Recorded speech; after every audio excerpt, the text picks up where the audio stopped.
Episode 51। मैं खुद x को जान से मार दूंगी और उस लड़की को उठा लो और रिद्धि की सौरभ को समझना। अब आगे प्राची सीधा पार्किंग में आई थी। वह अपनी कार की ओर जाने लगती है, तभी पीछे से सौरभ उसकी हाथ पकड़ उसे रोक के कुछ कहता है। उससे पहले प्राची उससे हाथ छुड़ा के गुस्से में सौरभ को देख, सौरभ अभी मैं बहुत गुस्से में हूँ, तो प्लीज अभी मुझे अकेले रहने दो। पता है जो कुछ भी हुआ उससे तुम्हारी गुस्सा होना लाजमी है, बट इसमें मेरी क्या गलती? मैंने क्या किया? सौरभ ने कहा। तुम्हारा क्या गलती? सही कहा, मैं कह रही थी रुक जाओ, लड़ाई मत करो, पर तुम नहीं तुम रुक जाते तो तनिष्क जी भी रुक जाते, पर नहीं, तुमको तो बीच में पड़ना था। मैं बात कर रही थी उनके साथ, पर बीच में तुम आ गए, फिर तुम दोनों के बीच लड़ाई शुरू हो गई और तुम कह रहे हो तुम्हारी क्या गलती। चलो छोड़ो, मुझे अब जाने दो, जब मेरा दिमाग ठंडा होगा तब बात करेंगे किसकी गलती थी। इतना कहकर प्राची कार में बैठकर कार लेकर वहां से निकल जाती है। प्राची के जाते ही वहां पर रिद्धि आती है और सौरभ के कंधे पर जोर से मुक्का मारकर, क्या बे, तेरा दिमाग सच में खराब है ना? तू क्या करने जा रहा था? कितनी बार समझाऊं तुझे प्राची, बस तुझे अपनी फ्रेंड समझता है और कुछ नहीं। और अब तो उसकी शादी भी हो गई है, तो फिर तू शादी हो गई है और अलग भी हो गए हैं, वह दोनों एक साथ नहीं रहते। और प्राची के दिल में मेरे लिए जो भी हो, प्राची रहेगी तो मेरे साथ ही। सौरभ ने पीछे मुड़कर रिद्धि को देख कहा, प्लीज ऐसा मत कर, सिंपल सी बात मैं कह रही हूँ समझ। अगर तू ऐसे प्राची को जबरदस्ती अपने पास रखेगा तो प्राची कभी भी तुझसे प्यार नहीं करेगी, उल्टा उसके दिल में तेरे लिए अभी जो फ्रेंडशिप वाला फीलिंग्स है वह भी मर जाएगी और उसकी जगह नफरत ले लेगी। ना तू खुश रहेगा और ना प्राची। मेरी बातों को आज पूरी रात टाइम लेकर सोच, उसके बाद ही कुछ डिसीजन लेना। मैं आज तक तुझे बस मस्ती में कहा, पर अभी मैं मस्ती नहीं कर रही हूँ। प्लीज एक बात बता, जैसे नॉर्मल रिलेशन में होती है, कपल्स एक साथ रहते हैं, प्यार से रहते हैं, हैप्पी रहते, तू भी तो प्राची के साथ एक ऐसा ही रिलेशन चाहती है, पर तुझे अच्छे से पता है ये होगा नहीं। तो प्लीज तू अपने लिए कोई ऐसा ढूंढ जो तुझसे प्यार करती है, जिससे तू प्यार करेगा। और तुझे जो सोच रहा है प्राची के लिए, तेरे अंदर प्यार है, जरा ठंडे दिमाग से सोचना कि यह क्या सच में प्यार है। ये बस इसलिए है क्योंकि प्राची ने तुझे उसे एक्सीडेंट से बचाई थी, जिसके बाद तेरे अंदर प्राची के लिए एक सॉफ्ट कॉर्नर बन गया है, पर वह प्यार नहीं है। प्लीज टाइम लेकर अपने दिमाग और दिल को एक कर और फिर सोच। अब गाड़ी में बैठ। इतना कहकर रिद्धि सौरभ, जो उसकी बात सुनकर गहरी सोच में डूब गया था, उसे खींचते हुए पैसेंजर सीट में बिताती है और दूसरी तरफ से खुद जाकर ड्राइविंग सीट में बैठ कार स्टार्ट कर देती है। _ सिंघानिया मेंशन मिश्का की रूम। डैड प्लीज मैं अभी आई हूँ, तो मुझे थोड़ी देर के लिए तो रेस्ट करने दीजिए, मुझे ये सब बातें अच्छी नहीं लग रही है, मिश्का ने चीरते हुए कहा। इसमें बुराई क्या है? तुम 1 साल से तनिष्क की कंपनी में काम कर रहे हो और अब तुम बहुत ज्यादा एक्सपीरियंस हो चुके हो, तो तुम अपनी रियल आइडेंटिटी को रिवील करके हमारे कंपनी को क्यों नहीं संभाल रहे? तुमने ही कहा था ना कि तुम 1 साल तक काम करना चाहते हो। उसके बाद आलोक जी की बात को बीच में काट कर, तो मैंने कब कहा कि मैं काम नहीं करूंगी? मैं आपके कंपनी को संभालूंगी, पर अपनी आइडेंटिटी रिवील करके नहीं। डैड प्लीज मैं नहीं चाहती कि कंपनी में सभी मुझसे डरे कि मैं कंपनी की सीईओ की सिस्टर हूँ, ये सोचकर। ठीक है, तो तुम कब से यह काम संभालना चाहते हो? आलोक जी ने एक गहरी सांस छोड़, मुझे और कुछ साल चाहिए प्लीज डैड, मिश्का ने आलोक जी को देख कहा। ठीक है, तुम्हें मैं और 3 साल देता हूँ, इससे ज्यादा अगर तुम डिमांड करोगे तो नहीं मिलेगा, यही तुम्हारी लास्ट चांस है। इसके बाद तुम्हें अपनी आइडेंटिटी भी रिवील करनी होगी और साथ में अपनी काम भी संभालना होगा, आलोक जी ने कहा। Thank you dad, thank you so much. इतना कहते हुए मिश्का आलोक जी के गले लग जाती है, तो आलोक जी भी मुस्कुराकर मिश्का के सिर पर हाथ फेरते हैं और उससे अलग होकर रूम से बाहर चले जाते हैं। आलोक जी के जाने के बाद मिश्का, जो अभी ट्रैवल करके आई थी, वह गहरी सांस छोड़ती है और वॉशरूम में चली जाती है। _ प्राची अपने अपार्टमेंट में आ चुकी थी और वह अपने रूम के बालकनी में खड़े होकर ऊपर आसमान को देख रही थी। आज आसमान में चांद नहीं थी, पर करोड़ों की तादाद में तारे जरूर थे, जो आसमान को बहुत ही ज्यादा खूबसूरत बना रहे थे। प्राची तू ऐसे रो मत, अगर तू चाहती है तो अभी भी सब ठीक हो सकती है। तू सिंघानिया मेंशन वापस जा, तनिष्क भैया से अपनी हक ले, वह तेरे साथ ऐसा नहीं कर सकते। तुझे रोता हुआ देखकर बहुत बुरा लगती है प्लीज। रिद्धि पीछे से प्राची के पास आकर उसे हक करके कहता है। रिद्धि की बात सुनकर प्राची रिद्धि को देखते हैं और अपने चेहरे पर हल्की स्माइल लाकर कहा, पता है रिद्धि हमारी बेस्ट फ्रेंड कौन होते हैं? रिद्धि कुछ नहीं कहती, बस प्राची से दूर होकर उसको देखती रहती है। तो प्राची आगे कहती है, हमारी ये आंसू जो खुशी में साथ दे या ना दे, दुख में जरूर साथ निभाता है, और सच्चा दोस्त तो वही होता है ना जो दुख में हमारी साथ दे, और यह आंसू कभी भी दुख में साथ नहीं छोड़ता। प्राची की बात सुनकर रिद्धि को काफी बुरा लगती है। वह उदास हो जाती है पर फिर खुद को संभाल कर प्राची को देख मुस्कुराते हुए, वैसे प्राची आज तो मैंने तेरी रुद्र अवतार देख लिया। क्या दिया तूने उसे शनाया को? मतलब पहली बार मैंने तुझे इतने गुस्से में और किसी के साथ ऐसा करते हुए देखा। मैं किसी से कहूंगी ना तो वह यकीन ही नहीं करेगा कि सॉफ्ट हार्टेड मासूम स्वीट प्राची ने किसी के साथ ऐसा किया। बट जो भी बोल तूने कमाल कर दिया। लेकिन एक बात बता, तुझे पता कैसे चला कि शनाया प्रेग्नेंट नहीं है? प्राची एक गहरी सांस छोड़कर अपनी आंखों से आंसू पहुंच। वह एक्चुअली कल मैं और आर्यन ताज होटल में डिनर पर गए थे, गार्डन एरिया। वहीं पर मैंने शनाया को देखा। शायद शनाया और तनिष्क जी डेट पर गए थे और तब मैंने देखा शनाया की पेट बिल्कुल नॉर्मल है। पर तभी मैं इस पर ज्यादा ध्यान नहीं दिया। बाद में मैं इस पर ध्यान दिया कि वो तो प्रेग्नेंट है ही नहीं। और फिर कुछ देर पहले जब हम दोनों फिर से एक दूसरे के सामने आए तो मैं उसके टम्मी फिर से बड़े दिखे। इससे मुझे पता चल गया कि वह नकली है। मुझे बहुत गुस्सा आई। तनिष्क जी और शयाना मिलकर मुझसे मेरी बेबी को छीना। मैं चुप थी। मैंने उन दोनों के बच्चे को इन सब के बीच में नहीं लाए और ना मैं ये चाहती थी कि उनके बच्चे को कुछ भी हो। पर जब मुझे ये पता चली कि वह बच्चे ही नहीं है तो मुझे कैसा लगेगी? मुझे पता है माँ होने की खुशी क्या होती है, और फिर जब उस खुशी को तुमसे छीन लिया जाता है तो कैसा लगता है। पर तनिष्क जी और शनाया ने तो इसे मजाक बनाकर रख दिया। प्राची की बात सुनकर रिद्धि प्राची के दोनों गालों को पकड़ उसे अपने तरफ मोड़ के गले लगा लेती है और कहती है, प्राची क्या सच में तू, मतलब अब तेरे दिल में तनिष्क भैया के लिए अभी कोई फीलिंग्स नहीं है? प्राची खुद को छुड़ाकर दूसरे साइड देखते हुए, है ना, उनके लिए मेरे दिल में बहुत नफरत है, बेहिसाब नफरत। वह ऐसा कर भी कैसे सकते हैं? तू ही सोच, बेबी जो बॉर्न हो रही थी वह एक छोटी बेबी थी जिसे जान भी नहीं लिया उन्होंने, उसको मार दिया। वह मेरे बच्चे की कातिल है और मैं अपने बच्चों की कातिल के लिए अपने दिल में कैसी फिल्म रखूं, तू बता। रिद्धि एक गहरी सांस छोड़ के, झूठ कहना बंद कर, तू अभी भी तनिष्क भैया से प्यार करती है? चल ठीक है, तू मुझे नहीं बताना चाहती तो मत बता, पर खुद से झूठ मत बोल। रिद्धि की बात सुनकर प्राची कुछ नहीं कहती। कुछ देर वह दोनों ही चुप रहते हैं। फिर अचानक रिद्धि को कुछ याद आती है और वह अपनी आंखें बड़ी बड़ी करके प्राची को देख, प्राची कल तू, तनिष्क भैया, आर्यन, शनाया सब ताज होटल के गार्डन एरिया में थे। प्राची रिद्धि को देख अपनी सिरहा में हिलती है तो रिद्धि जल्दी से अपने फोन में कुछ ढूंढते हुए एक वीडियो निकलती है और उसे प्राची को दिखाकर, ये देख कर रात को ताज होटल के गार्डन में इतने सारे बॉडी मिले जो वहीं पर कुछ देर पहले उनको मारा गया था, तो उसके बारे में कुछ नहीं जानती? तुम लोगों को चोट तो नहीं है ना? प्राची ध्यान से उस वीडियो को देखने लगती है। उसकी आंखें हैरानी से बड़ी बड़ी हो गई थी। उसे कुछ भी समझ नहीं आ रही थी कि कल तो सब कुछ नॉर्मल ही थी, तो ये सब कब हुआ? प्राची रिद्धि को देख उसके फोन को उसे वापस करते हुए, नहीं, कल जब तक हम थे सब नॉर्मल था। इतना कहते कहते प्राची कुछ गहरी सोच में डूब जाती है। उसे याद आता है कल अचानक से ही तनिष्क ने उसे गार्डन से जाने को कहा था और न्यूज़ के मुताबिक प्राची के जाने के कुछ देर बाद ही यह सब हुआ। प्राची कुछ चीजों को कैलकुलेट करने लगती है पर फिर अपनी सिर झटक रिद्धि को देख, रिद्धि तुझे पता है ये सब किसने किया? मतलब किसका हाथ है इन सब में? मुझे तो नहीं पता, पर इनकी जितनी बुरी हालत है लोगों का कहना तो यही है कि इनको जरूर एक्स ने मारा है, क्योंकि इतनी बुरी तरह से और इस स्टाइल में वह ही मारता है। उनकी हालत देख एक बार मेरी तो सोचते ही रूह उठती है। रिद्धि की बात सुनकर प्राची फिर से कुछ सोचने लगती है तो इस बार रिद्धि उसके कंधे को हल्के से पुश करते हुए, तू हर बार कहाँ खोती जा रही है? ठीक है ये सब छोड़, जो मरते हैं यह उनकी बात है, हमें इसमें नहीं पारना, चल जाकर सोते हैं, बहुत रात हो गई है। ऐसा हम नहीं कह सकते रिद्धि, जो मरते हैं और जो मरते हैं हमें उनसे मतलब है। एक्स सबको ऐसे मार क्यों रहा है? मुझे तो इससे घिन आ रही है। अगर यह मेरे सामने कभी आए तो मैं खुद एक्स को जान से मार दूंगी, प्राची ने गुस्से में कहा। प्राची की बात सुनकर रिद्धि की आंखें हैरानी से फैल जाती है और वह प्राची के फोरहेड और गालों पर अपनी हाथ रखकर टेम्परेचर चेक करते हुए, प्राची तुझे बुखार तो नहीं चढ़ गई? तू कह रही है किसी को मारने की बात, मतलब तू जो किसी चींटी को भी अगर चोट लग जाए तो उसको भी मरहम लगाने बैठ जाए, वह कर रही है किसी इंसान को जान से मारने की बात?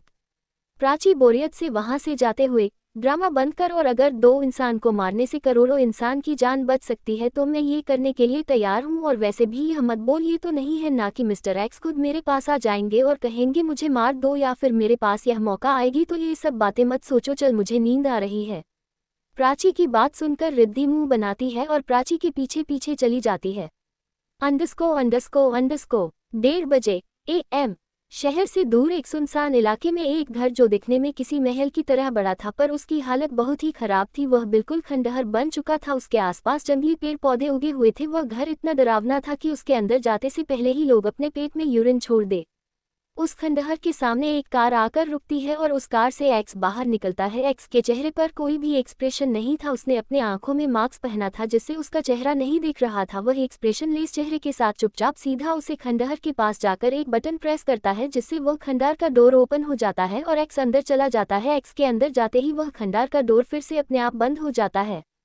बाहर से यह घर जितना डरावना और खंडहर लग रहा था, अंदर से वह घर उतना ही लग्जरियस और आलीशान था, पर उसे घर में शोपीस के तौर पर तलवार गन सजाया हुआ था। चारों तरफ हथियार ही हथियार थे।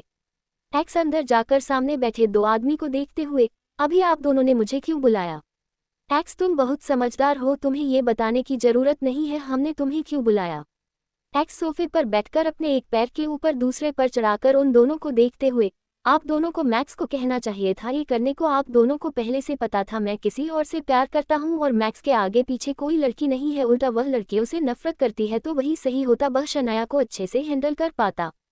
एक्स, तुझे अच्छे से पता है शनाया तुझे पसंद करती थी, मुझे नहीं, तो ये काम मैं कैसे करता। अब जब हम मास्टर के इतने करीब आ गए हैं तो तू ऐसे मुंह नहीं मोड़ सकता, इससे बहुत जान खतरे में आ जाएगा, तो मैं तुझे ऐसा नहीं करने दूंगा, पीछे से मैक्स आते हुए कहता है। सामने बैठा एक आदमी जिनका नाम अश्विन चतुर्वेदी है, वह अपने पास में बैठे आदमी जिनका नाम राजवीर चोपड़ा है कहते हैं, एक कम करो, उस लड़की को उठा लो। एक्स गुस्से में उन दोनों को देखते हुए, अगर उसकी तरफ आंख उठाकर भी देखा ना तो मैं आप दोनों को इसी खंडहर के नीचे दफन कर दूंगा। एक्स, तुम अपने चीफ से बात कर रहे हो, तमीज से बात करो, राजवीर जी ने कारक आवाज में कहा। आप दोनों को पहले से पता है मुझे तमीज बामीज समझ ही नहीं आता, तो मेरा टीचर बनना बंद करिए और उसके ऊपर अपना नज़र मत डालिएगा, नहीं तो अच्छा नहीं होगा। जो एक्स आप लोगों को प्रोटेक्ट कर सकता है वह आप लोगों को मार भी सकता है। एक्स ने भी उन दोनों की आंखों में देखते हुए कहा। एक्स, तुम हर तरह से परफेक्ट हो तुम्हारे पोजीशन के लिए, पर अभी तुम अपना पोजीशन खोते जा रहे हो। एक नॉर्मल लड़की के लिए तुम अपने मिशन से भटक रहे हो और अगर तुम ऐसा करोगे तो उस लड़की को हमें अपने रास्ते से हटाना होगा, क्योंकि एक के लिए हम इतने सारे लोगों की जान खतरे में नहीं डाल सकते, अश्विन जी ने कहा।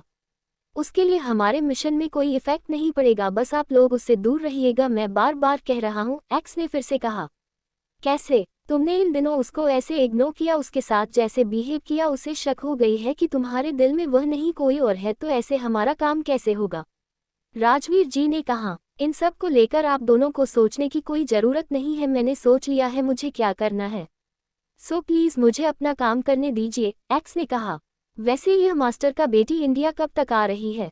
मुझे श्रेया, हर्षद और अंकित को रेडी रहने को कहना पड़ेगा ना, मैक्स ने सोफे पर आराम से पीछे अपना सिर टिकाए आंखें बंद करके कहा। अंकित और हर्षद कह रहा था उन दोनों ने कुछ किया है, आई डोंट नो क्या, पर उनके प्लान मुताबिक कल तक मास्टर की बेटी इंडिया आ चुकी होगी, राजवीर जी ने कहा। मास्टर की जान उसके बेटी में बसी है और उसकी बेटी के जान हमारे हाथ, तब अब हमारे लिए शनाया जरूरी नहीं है, बस इस चीज़ को छोड़कर के वह हॉट डिस्क किसके पास है, और यह हम तभी पता कर पाएंगे जब शनाया और मास्टर मिलेगा, इसलिए एक हफ्ते बाद मैं और शनाया अमेरिका जा रहे हैं और मेरे साथ कोई भी नहीं आएगा, मैं खुद सब कुछ हैंडल कर सकता हूँ, एक्स ने सबको देख कहा। इतना कहकर एक्स उठकर जाने लगता है, तभी अश्विन जी कहते हैं, एक्स तुम अपने हाथों से मास्टर को नहीं मरोगे, तुम्हारा ऐसा करने से स्टीफन और रोबोट तुम्हें पहचान लगा कि तुम ही एक्स हो। एक्स जाते हुए, डोंट ती वरी, मास्टर को उसके करीब जो है वह ही मारेगा, और एक बात आप लोग जल्दी से उस आदमी को ठीक करिए, क्योंकि उस आदमी को ही पता है वह हार्ड डिस्क का पासवर्ड क्या है और क्या वह हार्ड डिस्क उसके पास लास्ट टाइम था या नहीं, नहीं तो हमें बहुत ज़्यादा वेट करना पड़ेगा। इतना कहकर एक्स खंडार से बाहर चला जाता है। तुम अपने भाई को तमीज क्यों नहीं सिखाते हो? हम उसके सीनियर हैं और हमसे तो ऐसे एटीट्यूड में बात करता है जैसे वह हमारा सीनियर हो, राजवीर जी ने गुस्से में मुंह बनाकर कहा। मैक्स एक बार दोनों को देख सोफे से उठकर, वह आप दोनों का जूनियर होते हुए भी उसका दिमाग आप दोनों से तेज है, ये बात आप दोनों को अच्छे से पता है, और एटीट्यूड तो हमारे खून में है, तो इसे हम क्या ही बदले। इतना कहकर मैक्स भी वहां से चला जाता है। मैक्स को जाते देख अश्विन जी एक गहरी सांस छोड़ के हताशा से, ये दोनों भाई जैसे हैं, न जाने इन दोनों के साथ क्या होगा। एक तो प्यार में पागल है, कहीं इसका प्यार ही इसके लिए सबसे बड़ा खतरा न बन जाए। अश्विन जी की बात सुनकर राजवीर जी अश्विन जी को देखते हैं और एक गहरी सांस छोड़ते हैं।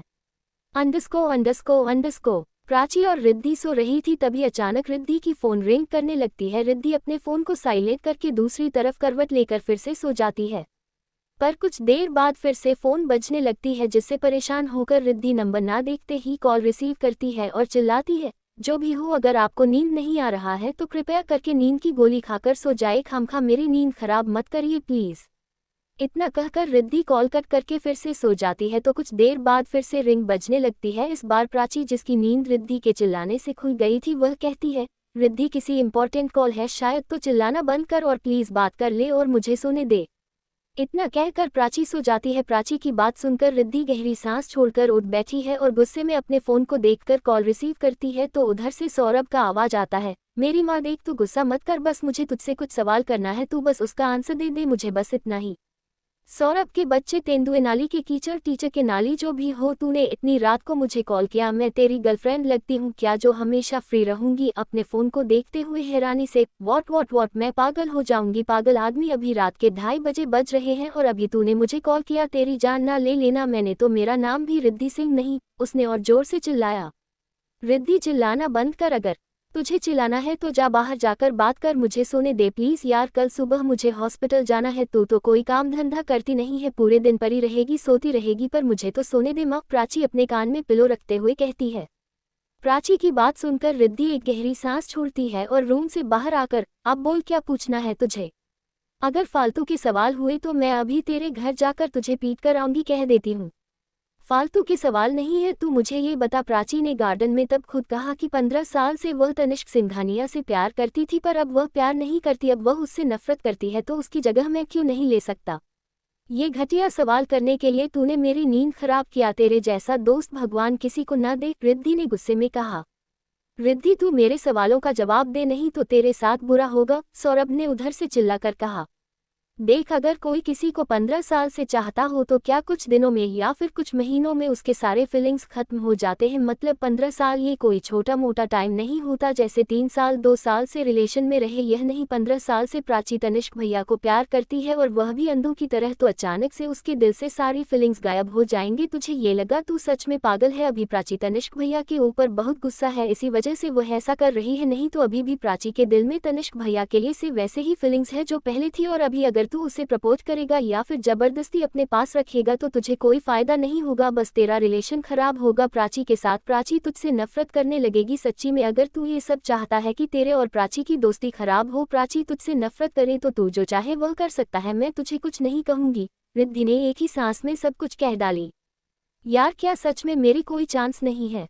मैं प्राची से बहुत प्यार करता हूँ, उसके बिना मैं कैसे रहूंगा? मैंने कितने सालों से सपने सजाए कि मैं उससे शादी करूंगा, हमारे बच्चे होंगे हम दोनों। सौरभ ने इतना कहा ही था कि रिद्धि उसे रोकते हुए, शट अप, तुम दोनों प्यार से तब रहोगे जब प्राची तुझे प्यार करेगी, प्राची तो तुझे प्यार नहीं करेगा, और बच्चे, जबरदस्ती बच्चे पैदा करेगा तू। रिद्धि ने फिर से चिल्ला कर कहा। तू बात बात में इतना चिल्ला क्यों रही है यार? मैं तो बस तुझसे पूछ रहा था क्योंकि मैंने सोचा है कि अगर इसमें मेरी कोई बेनिफिट नहीं है तो मैं मूव ऑन कर लूं, पर मैं प्राची से। रिद्धि सौरभ को फिर से रोकते हुए शांति से कहती है, ठीक है, तुझे लगता है तू प्राची से प्यार करता है, ठीक है ना, तो एक काम कर, अपनी आंखें बंद कर और देखकर तुझे आंखों के सामने क्या दिखता है। अगर तुझे प्राची का चेहरा दिखता है इसका मतलब तू सच है, मैं झूठा हूँ, तू सच में प्राची से प्यार करता है, और अगर किसी और का चेहरा दिखता है तो तू उससे तू प्यार करता है। अब जल्दी आंखें बंद कर और खुद को शांत कर। रिद्धि के कहने पर सौरभ अपनी आंखें बंद करता है तो उसे कुछ भी नहीं दिखता, बस अंधेरा दिखता है। कुछ देर आंखें बंद करने के बाद वह आंखें खोल के कहता है, यार बस अंधेरा ही अंधेरा है, मुझे तो कोई नहीं दिख रहा। रिद्धि मुस्कुराते हुए, इसका मतलब मैं सही हूँ, तुझे अभी तक किसी से प्यार हुआ ही नहीं, तो तू अब शांति से जो ड्रिंक कर रहा है वह ड्रिंक को साइड में रख और बेड पर जाकर सो जा और गॉड से प्रे कर कि जल्द से जल्द तेरे लाइफ में तेरे सच्चा वाला प्यार आ जाए, ताकि तू उसे अपनी आंखें बंद करके देख पाए। ओके, और अब मुझे फिर से कॉल मत करना, मुझे सोने दे, नहीं तो मैं तेरी जान ले लूंगी। इतना कहकर रिद्धि कॉल कट कर देती है और मुस्कुराते हुए रूम में जाती है और प्राची को देखती है जो आराम से सो रही थी। रिद्धि बेड पर आराम से लेटते हुए मन में, प्राची सच में तू बहुत लकी है, ये सभी को लगता है, बस तुझे नहीं लगता। तेरे पास एक ऐसा फ्रेंड है जो तुझे अपना बीवी बनाना चाहता है, क्योंकि उसके दिल में तेरे लिए इतना प्योर फीलिंग्स है ना फ्रेंडशिप का, कि उसे ये लगता है वह तुझे प्यार करता है। और एक ऐसा फ्रेंड जो खुद सेलिब्रिटी होते हुए भी तेरे लिए बिल्कुल एक नॉर्मल इंसान है, एक ऐसा इंसान जो तुझे इतना प्यार करता है कि तेरे लिए दुनिया से लड़ जाए, पर पता नहीं क्यों एक्सेप्ट नहीं करता। क्यों ऐसा हो रहा है? क्यों ऐसा कर रहे हैं वह? मुझे जानना होगा, पर उससे पहले मुझे श्योर होना होगा कि मैं जो सोच रही हूँ वह सही है। इतना सोचते हुए रिद्धि अपनी आंखें बंद कर लेती है। कुछ ही देर में रिद्धि को नींद आ जाती है और वह एक पिल्लों को हक करके सो जाती है। क्या होगा जब प्राची, जो एक्स से इतना नफरत करती है कि वह खुद उसे मारना चाहती है, उसे पता चलेगी तनिष्क की एक्स है? अब क्या होगा एक्स का अगला step. Episode 52। Siddharth Singhania rapist है और तुम सिर्फ मेरे हो प्राची। अब आगे। City hospital. प्राची अपने पेशेंट को चेक कर रही थी, तभी उसके पास एक नर्स आते हुए कहती है, डॉक्टर प्राची आपको डीन बुला रहे हैं। प्राची एक पेशेंट को देखते हुए, ठीक है मैं कुछ देर में आती हूँ। बहुत ही अर्जेंट है डॉक्टर, अभी आपको जाना होगा, नर्स ने फिर से कहा। नर्स की बात सुनकर प्राची कुछ कहती कि तभी वहां पर एक डॉक्टर जिनका नाम समीर चोपड़ा है वह आते हुए बोले, डॉक्टर प्राची आप जाइए, मैं आपकी पेशेंट को आपकी जगह चेक कर लेता हूँ। प्राची अपनी सिर हाँ में हिलाकर थैंक यू डॉक्टर कह के वहां से चली जाती है। प्राची के जाने के बाद समीर भी अपना काम करने में लग जाता है। अंडरस्को डीन के ऑफिस में आई कम इन सर, प्राची ने डोर नॉक करते हुए कहा। यस डॉक्टर प्राची कमिंग, अंदर से एक आवाज आता है।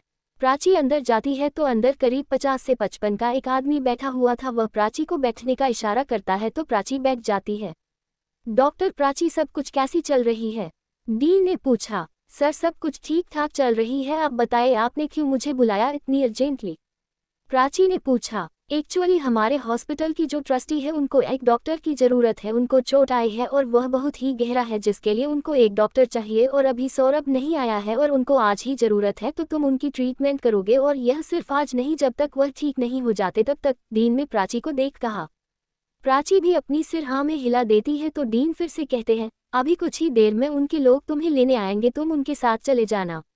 प्राची अपनी आंखें छोटी करके, मुझे लेने आएंगे का क्या मतलब? वह खुद यहाँ नहीं आ सकते।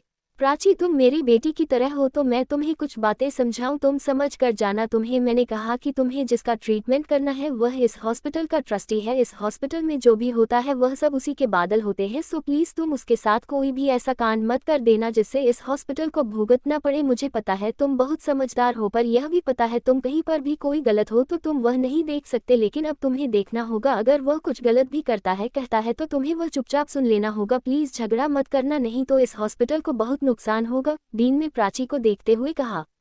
प्राची अपनी सर हाँ में हिलाकर, ठीक है सर, अगर ऐसी बात है तो आप किसी और डॉक्टर को भेज सकते हैं क्योंकि मैं ये सब रूल्स नहीं मान सकती। इतना कहकर प्राची चेयर से उठ जाती है और जाने को होती है तो डीन कहते हैं, यह मेरा ऑर्डर है प्राची कि तुम ही जाओगे। उन्होंने इस हॉस्पिटल के बेस्ट डॉक्टर को चाहा है, अब यहाँ पर सौरभ नहीं है तो उसके जगह तुम्हें ही जाना होगा, इट्स फाइनल, डीन ने कड़क आवाज में कहा। डीन की बात सुनकर प्राची कुछ नहीं रहती, बस अपनी सिर हाँ में हिलाकर वहां से चली जाती है। प्राची अपने केबिन में बैठकर एक पेशेंट की फाइल पढ़ रही थी, तभी उसके केबिन का डोर नॉक होता है तो प्राची कमिंग कहती है। एक लेडी प्राची के लिए ब्लैक टी ले आते हैं और उसके टेबल पर रखकर जाने का होते हैं तो प्राची उसे रोककर, आंटी आप आ जाए, मनीषा नहीं आई क्या? वह लेडी पीछे मुड़ के प्राची को देख, नहीं मैम, मनीषा ने तो काम छोड़ दिया। वॉट काम छोड़ दिया? कब? क्यों? प्राची ने चौंक कर पूछा। पता नहीं, जब मैं यहाँ आया और मुझे कहाँ गया आपकी ब्लैक टी में दूँ, तब मैंने पूछा तो मुझे बताया कि मनीषा ने आज ही जॉब छोड़ दिया है, उसकी कोई फैमिली इशू है, औरत ने कहा। प्राची अपनी सिर हाँ में हिलाकर फिर से फाइल पढ़ने लगती तो वह औरत वहाँ से चले जाते हैं। कुछ देर बाद प्राची अपने केबिन से बाहर आती है और अपने एक पेशेंट के केबिन में जाकर उनका चेकअप करके आती है, तभी उसे ब्लैक कोट पहने कुछ आदमी इधर ही आते हुए देखते हैं। वह आदमी सीधा प्राची के पास आकर, क्या आप डॉक्टर प्राची है? प्राची अपनी सिर हाँ में हिलती है तो वह गार्ड फिर से कहते हैं, आपको हमारे साथ चलना होगा हमारे बॉस के ट्रीटमेंट के लिए। प्राची बस अपनी सिर हाँ में हिला देती है तो वह लोग प्राची को बाहर ले जाकर उसकी आंखों में ब्लैक फोल्ड बांध देते हैं, जिससे प्राची घबराते हुए अपने चेहरे से कपड़े हटाकर उन सभी को देख, यह क्या कर रहे हैं? मेरी आंखों में पट्टी क्यों बांध रही है? ताकि आपको पता न चले हम आपको कहाँ ले जा रहे हैं, ये हमारे बॉस के सेफ्टी के लिए है, एक बॉडीगार्ड ने कहा तो प्राची चुप हो गई और फिर उसके आंखों में पट्टी बांध के उसे एक कर में बिठाकर वहां से ले जाया गया। अंडरस्को सिंघानिया मेंशन। दादाजी, दादी जी, आंटी, अंकल, मिश्का, सभी जल्दी से जल्दी हाल में आओ, मुझे आप सब से बात करना है। रिद्धि हाल में चारों ओर घूमते हुए चिल्ला चिल्ला कर सबको बुला रही थी। सभी रिद्धि के चिल्लाने से हॉल में आ जाते हैं और दादा दादी कहते हैं, क्या हुआ रिद्धि, तुम ऐसे चिल्ला क्यों रहे हो? रिद्धि दादी को देखती है और फिर साइड से आते हुए शनाया को। रिद्धि को देखते ही शनाया को पसीने आने लगते हैं और वह घबराने लगती है। रिद्धि एक नज़र शनाया को देख दादा दादी को देखते हुए, आप दोनों ने क्या कहा? प्राची कैरेक्टरलेस है, प्राची किसी और के बच्चे को जन्म दे रही है और न जाने क्या क्या। आप लोगों को ये पता है कि आप लोगों की प्यारी संस्कारी बहू जिसे आप लोग बनना चाहते हो उसने आप लोगों को धोखा दिया। ये लड़की प्रेग्नेंट है ही नहीं, ये सब इसकी नाटक है और यह नकली बेली है। रिद्धि की बात सुनकर शनाया घबराते हुए धीरे धीरे डोर की तरफ खिसकने लगती है। तभी उसे मिस्का पकड़ लेती है और खींचकर सबके बीच में लाकर, कहाँ भाग रहे हो? पहले अपनी सारी गुनाह कबूल तो करो फिर चले जाना। मिश्का की बात सुनकर दादाजी कहते हैं, मिश्का उसे ऐसे मत खींच, वह प्रेग्नेंट है, इससे बच्चे को नुकसान होगा। दादाजी अभी आपने सुना नहीं रिद्धि ने क्या कहा? ये लड़की प्रेग्नेंट नहीं है, ये लड़की बस नाटक कर रही है, मिश्का ने शनाया को घूरते हुए कहा। शनाया को अब समझ आ जाता है उसके बचने का कोई रास्ता नहीं है। वह अपने हाथ जोड़ के घुटनों के बल बैठ जाती है और दादाजी दादी जी को देख, मुझे माफ़ कर दीजिए, मैं तनिष्क से बहुत प्यार करती हूँ और इसीलिए मैंने ये सब किया, पर इन सब में मैं अकेली नहीं, तनिष्क भी मेरे साथ है और यह प्लान तनिष्क का ही था। वह प्राची को ज़रा भी पसंद नहीं करता था, वह मुझसे प्यार करता है और इसीलिए हम दोनों ने प्लान बनाकर यह सब किया। शनाया के इतना कहते ही दादी जी आगे आकर शनाया के गाल में एक जोरदार थप्पड़ जड़ देते हैं और चिल्लाते हैं, तुम जैसे लड़कियों के लिए लड़कों के नाम खराब होती है, तुम जैसे लड़कियां माँ नाम को कलंकित करते हैं, निकल जाओ अभी इस घर से। दादी की बात सुनकर शनाया अपनी सिर झुका के बाहर जाने लगती है और अपने मन में कहती है, तुम्हारे लिए प्राची में तनिष्क के इतने करीब आकर भी उससे शादी नहीं कर पाए, पता नहीं अब हमारी शादी कब होगी, अब मैं किसी का नहीं सुनूंगी, अब तो तुम मेरे रुद्र रूप देखोगे। इतना सोचते हुए शनाया बाहर चली जाती है। शनाया के जाने के बाद दादा और दादी जी उन सभी से माफ़ी मांगते हैं, जिसे देख रुक्मणी जी आगे आकर उनको रोक, आप दोनों की कोई गलती नहीं है, आप दोनों बहुत साफ दिल के हैं और आप दोनों को जो समझाया गया आप दोनों ने वही समझा, अभी आप दोनों ये सब ज़्यादा मत सोचिए, अपने कमरे में जाए। वह दोनों रुक्मणी जी और आलोक जी को देखकर, हम तनिष्क की शादी करेंगे हमारे पसंद से, क्योंकि तुम दोनों ने जिस लड़की को तनिष्क के लिए चुना था उस लड़की को तनिष्क पसंद नहीं करता और ना वह लड़की तनिष्क के लायक है, और जिस लड़की को तनिष्क ने चुना वह भी तनिष्क के लायक नहीं है। अब हम तनिष्क के लिए हमारी पसंद की लड़की ढूंढेंगे। इतना कहकर दादाजी और दादी जी वहां से चले जाते हैं। वहीं उन दोनों की बातें सुनकर आलोक जी अपना सिर ना में हिलते हैं और वहां से ऑफिस के लिए निकल जाते हैं। आलोक जी के जाने के बाद मिश्का भी जाने को होती है तो रिद्धि मिश्का की हाथ पकड़ लेती है और रुक्मणी जी को देख, मुझे आप दोनों से एक बहुत इंपॉर्टेंट बात करनी है। रिद्धि की बात सुनकर दोनों ही अपनी सिर हाँ में हिलते हैं और फिर वहां से रुक्मणी जी के कमरे में चले जाते हैं। रुक्मणी जी के कमरे में मिश्का और रुक्मणी जी रिद्धि को देख रहे थे। रिद्धि उन दोनों को देखते हुए, सबसे पहले तो मैं आप दोनों से यह कहना चाहता हूं कि हमें जल्द से जल्द ब्रदर्स को बुला लेना चाहिए, क्योंकि मैंने जो प्लान बनाया है उसके लिए हमें उनकी हेल्प चाहिए होगी। तूने किस बात की प्लान बनाई है? क्या प्लान? पहले ये तो बता, मिश्का ने कंफ्यूज होकर पूछा।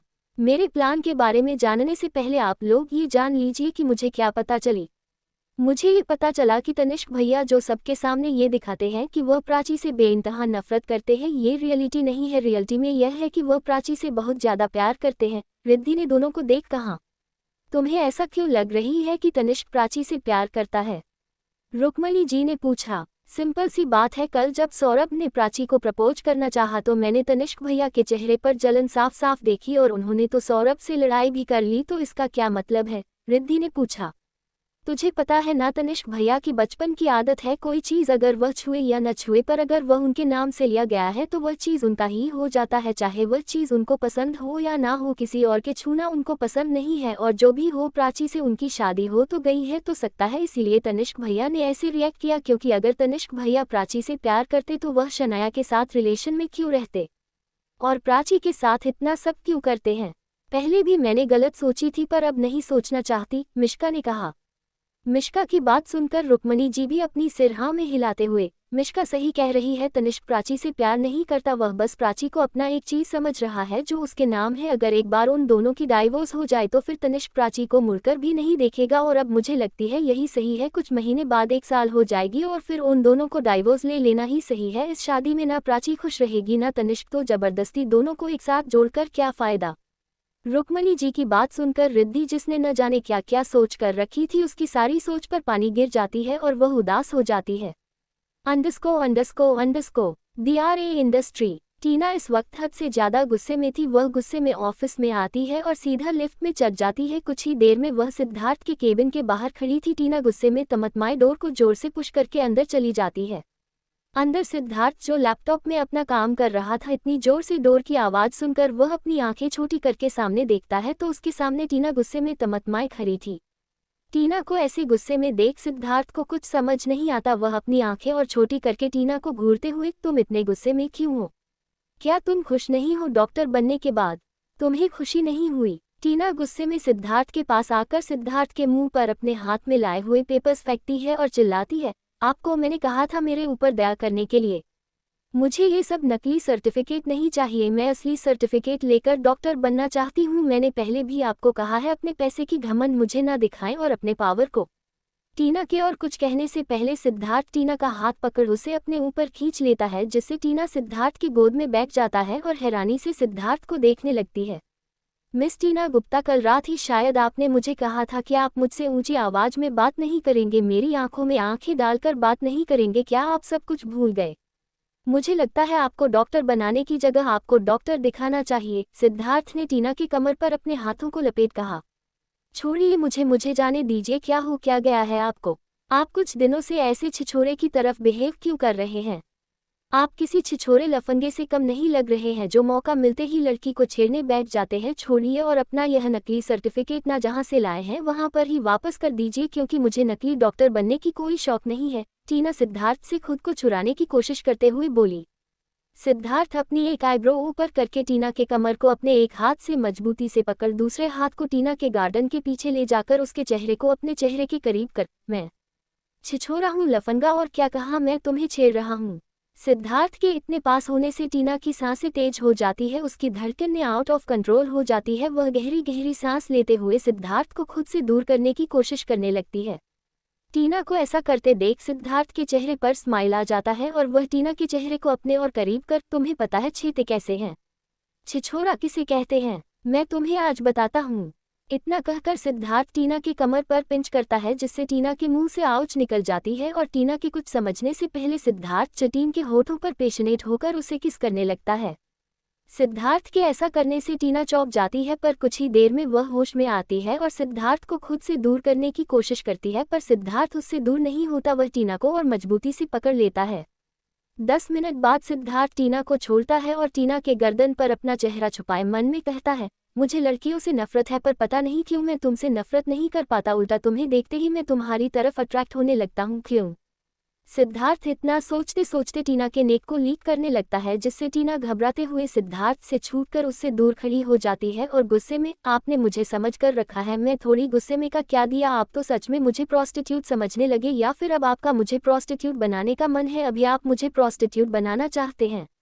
टीना ने गुस्से में कहा। टीना की बात सुनकर सिद्धार्थ, जो अब तक शांत था, उसका चेहरा गुस्से से लाल हो जाता है और वह टीना के पास आकर उसके बालों को पकड़ उसे अपने करीब करके, मैं बनाना चाहता हूँ या तुम बनना चाहते हो? कल से यही एक बात कह रहे हो। मैं नहीं बनना चाहती, आप मुझे बनाना चाहते हो, इसलिए कल से मेरे साथ यह सब कर रहे हो, मेरे रेप करने की कोशिश कर रहे हो, टीना चिल्लाकर बोली।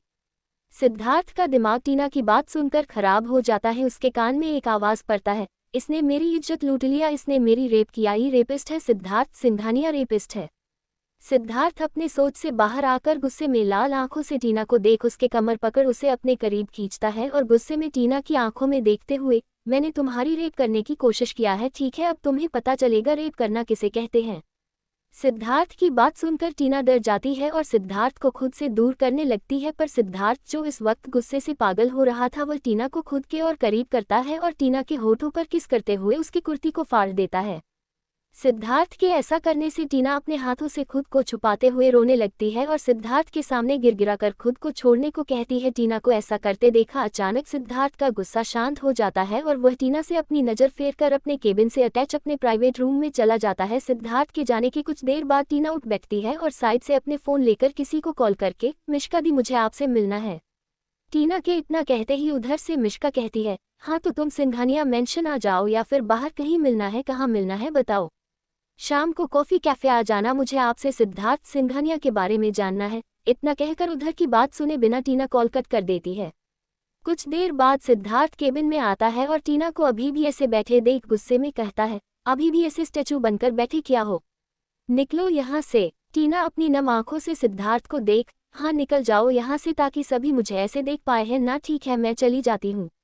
इतना कहकर टीना उठकर जाने लगती है तो सिद्धार्थ जल्दी से उसके पास आकर उसकी हाथ पकड़ उसे अपने ओर खींचता है और टीना को देखते हुए ही अपने फ़ोन निकाल किसी को कॉल करता है और कहता है, लेडीज के कपड़े ले आओ। सिद्धार्थ की बात सुनकर टीना सिद्धार्थ को आंखें हैरानी से देखती है, क्योंकि सिद्धार्थ ने टीना के साइज भी बता दिया था। टीना को ऐसे हैरानी से देखते देख सिद्धार्थ कॉल कट करके, ऐसे देखने की क्या बात है? सभी का एक अंदाजा होता है तो मैं भी अंदाजा ही लगाया है, अगर सही नहीं है तो बता दो सही साइज क्या है। प्रश्नवाचक चिन्ह उद्धरण चिन्ह। टीना कुछ नहीं कहती, बस अपनी सिर नीचे कर लेती है तो सिद्धार्थ फिर से कहता है, तुम मेरे वॉशरूम में यूज कर सकते हो। सिद्धार्थ की बात सुनकर टीना भागते हुए वॉशरूम की तरफ चली जाती है और सिद्धार्थ जाकर अपने चेयर पर बैठ जाता है। अंडरस्को प्राची, जिसके आंखों में अभी भी फोल्ड बंधे हुए थे, उसे एक कमरे में ले जाया जाता है। रुकते ही एक बॉडीगार्ड कहता है, अभी आप बॉस का ट्रीटमेंट करिए।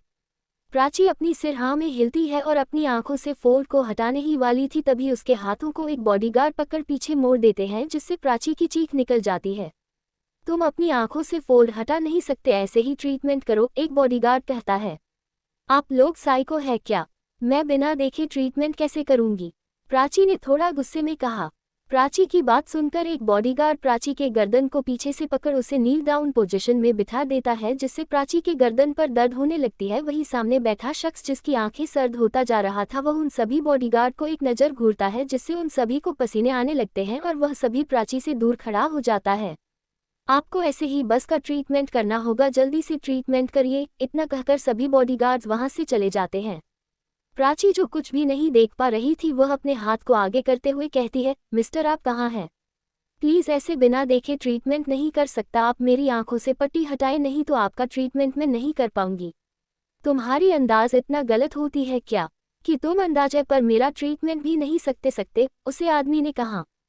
प्राची, जो अभी तक नॉर्मल थी, इस आवाज़ को सुनते ही उसकी हार्ट बीट फास्ट हो जाती है। उसको अपने अंदर बेचैनी महसूस होती है। उसे यह आवाज़ बहुत जानी पहचानी लगती है, पर वह पहचान नहीं पाती।